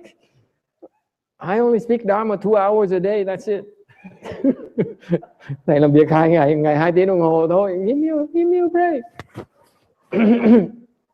Okay, you see that? Cái ngũ căn. This is how wonderful. This is how wonderful the ego builds itself up. Thành quý vị thấy cái ngã mình nó dễ sợ, nó có đủ cái phương tiện, đủ cách hết để nó phối hợp lại, nó tạo một cái ấn tượng. It creates an illusion of something called desirable. Okay? Before I met Shana, I was into shoes. Lúc mình trước khi gặp cô Shana, thầy thích giày. Okay?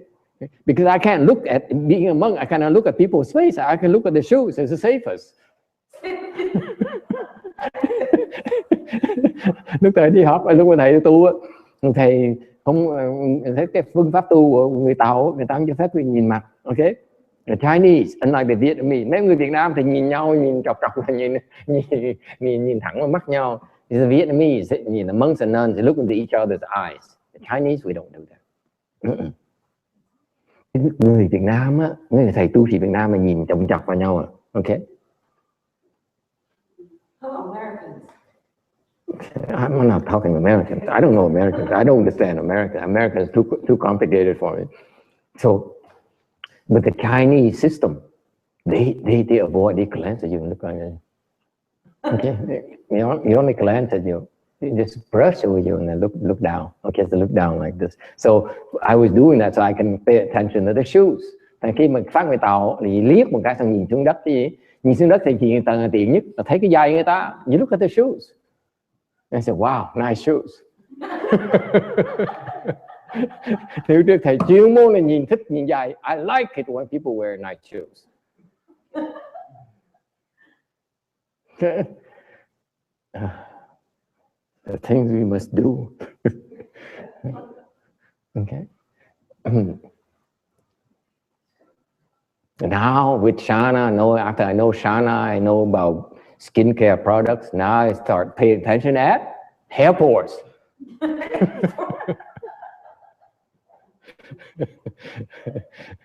Trước tôi thích nhìn dài, bây giờ thích nhìn chỗ chân lông, mà thì cái chân lông nó to chừng nào. I want to see how big of a pores you have.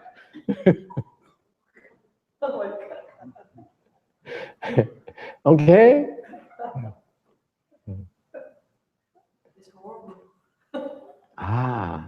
And not only shoes, nice pedicures.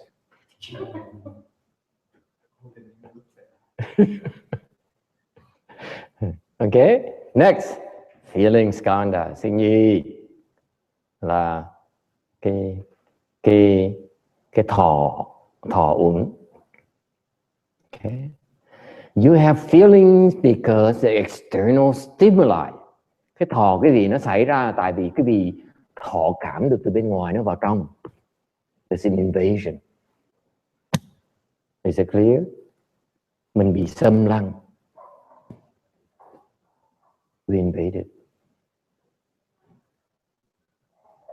Okay? And the invasion creates a reaction. Khi mình bị xâm lăng như vậy, mình có một cái phản ứng, a feeling of pleasure or pain or neutral. Cái thọ cảm nó có thể là nó thích thú, hoặc là nó khổ sở, đau đớn, hoặc là nó vô ký. So far, so good.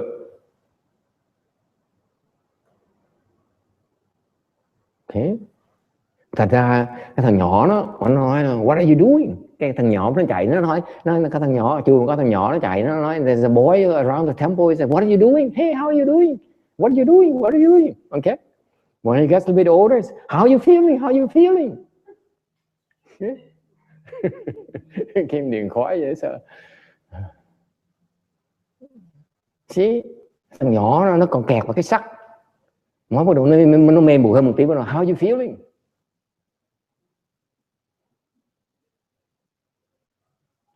The boy is still confused by form.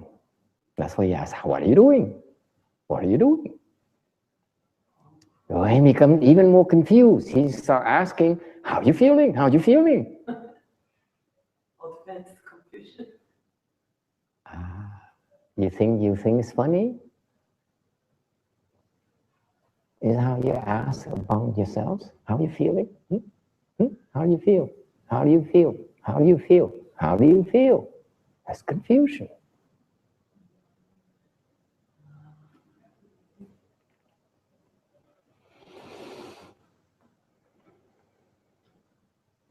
That's painful, right?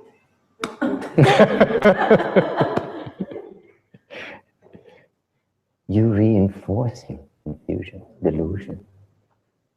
Tôi nói tôi là lịch sự, có là cái vị đang tạo thêm cái ấn tượng của cái mê muội. Yes. It's just you reminded me in Korean language we say just hello, but we don't ask how are you. But in English you always ask how are you. It's your words. Then you always ask how are you. You ask how you feel, right? Yeah. What's words? How you feel? How do you feel? How you feeling? Scary, huh? This is what Anna calls civility, politeness.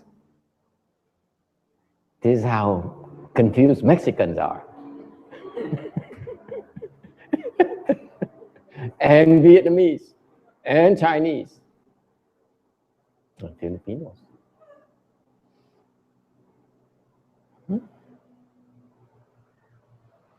Yes. Feelings and sensations are closely related, is that correct? Huh? What? Correct. Feelings and sensations are closely related. It's the same thing, basically.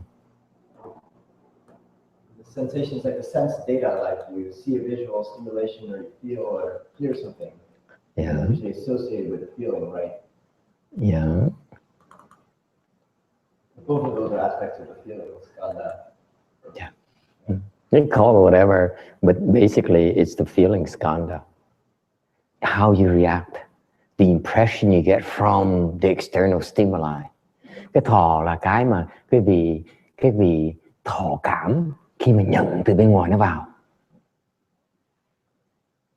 Okay?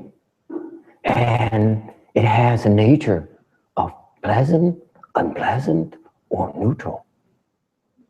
Okay? Nó tạo một cái dữ kiện mình thấy là mình thích hoặc mình ghét hoặc là mình chưa quyết định được. You know, fascinating, that's you.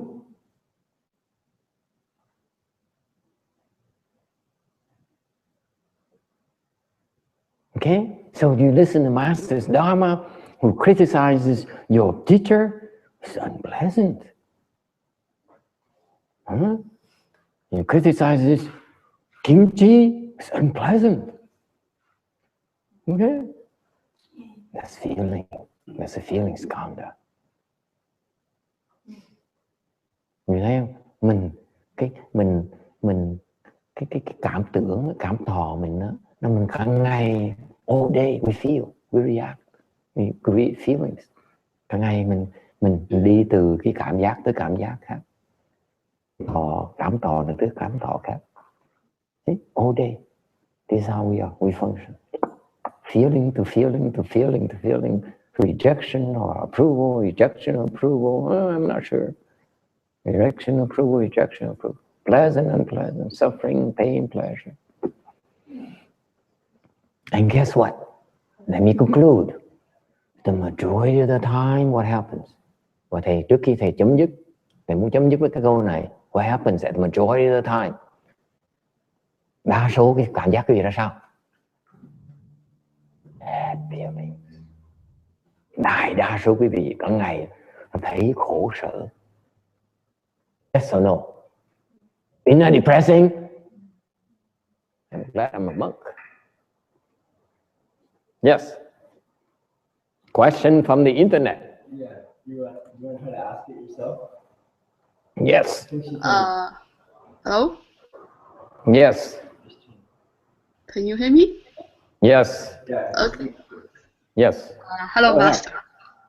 Hello. Hello, Master. I'm just wondering, do people always have feelings as reactions to forms and then have thoughts after feelings? Or can there be feelings reacted by thoughts? Is that clear? Is there both? Both. Usually it's a big mess. The big mess. You first start out creating feelings from the external stimuli. That's a very good question, by the way. Okay, you get feelings from external stimuli, and once you have external stimuli, then it doesn't stop there. It kicks off another layer, a feeling that may be generated from your mental reaction to it, that creates more feelings on top of it. Okay, so it's a big mess.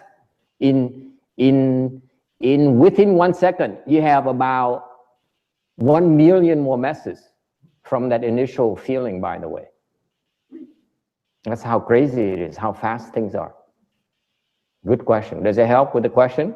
Yes, it makes sense. So it's layers on top of layers, and it's not necessary for I give you only a simplified picture of you have something from the outside coming in, creating a feeling. Well, actually, it's only a starting point. Once it's there, it kicks off a chain reaction within, you know, that is too numerous to even list out.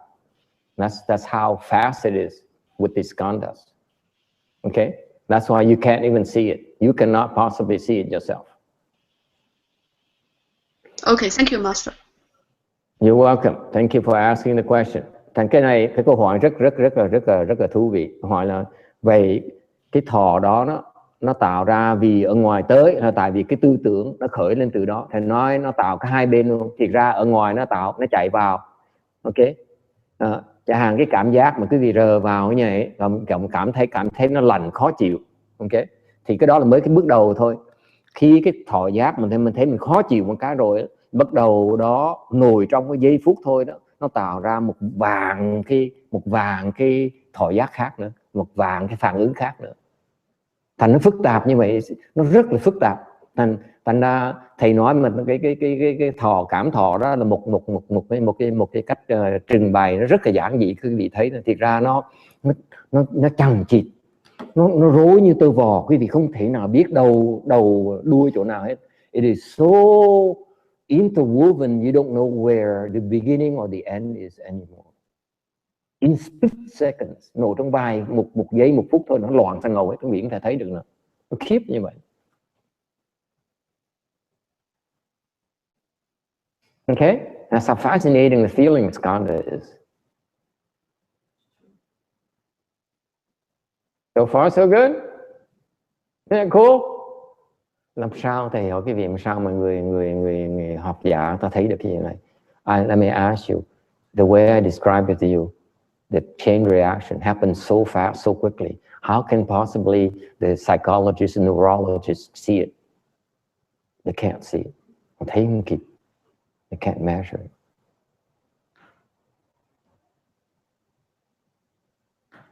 Isn't it fascinating? That's how scientific we are.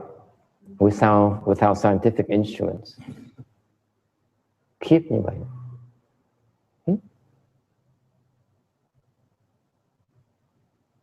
Okay. Transference. Thank you. Sorry for going over time. Tại ngày này nó hơi nhiều thì.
Ladies, Marys, and virtues, adorn the Buddha's rear, repay the four kinds of kindness above, aid the threefold paths below.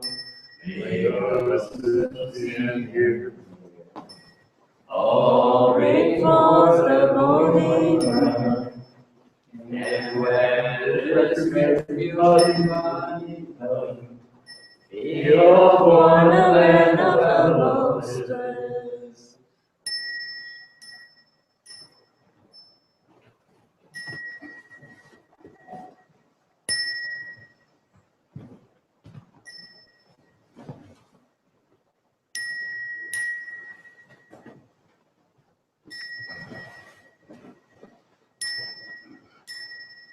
Daily for surely.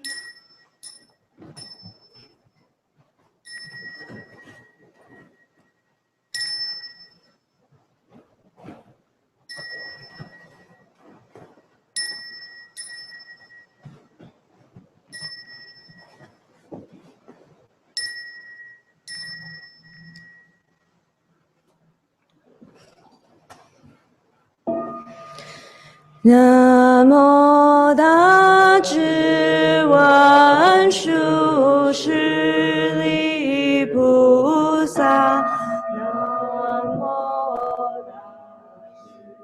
文殊师利菩萨，南无大智文殊师利菩萨。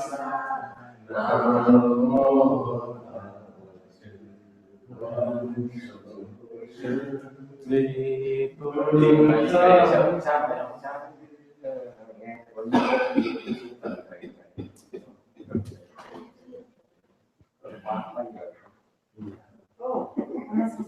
Bây giờ là 8 giờ. Chịu được.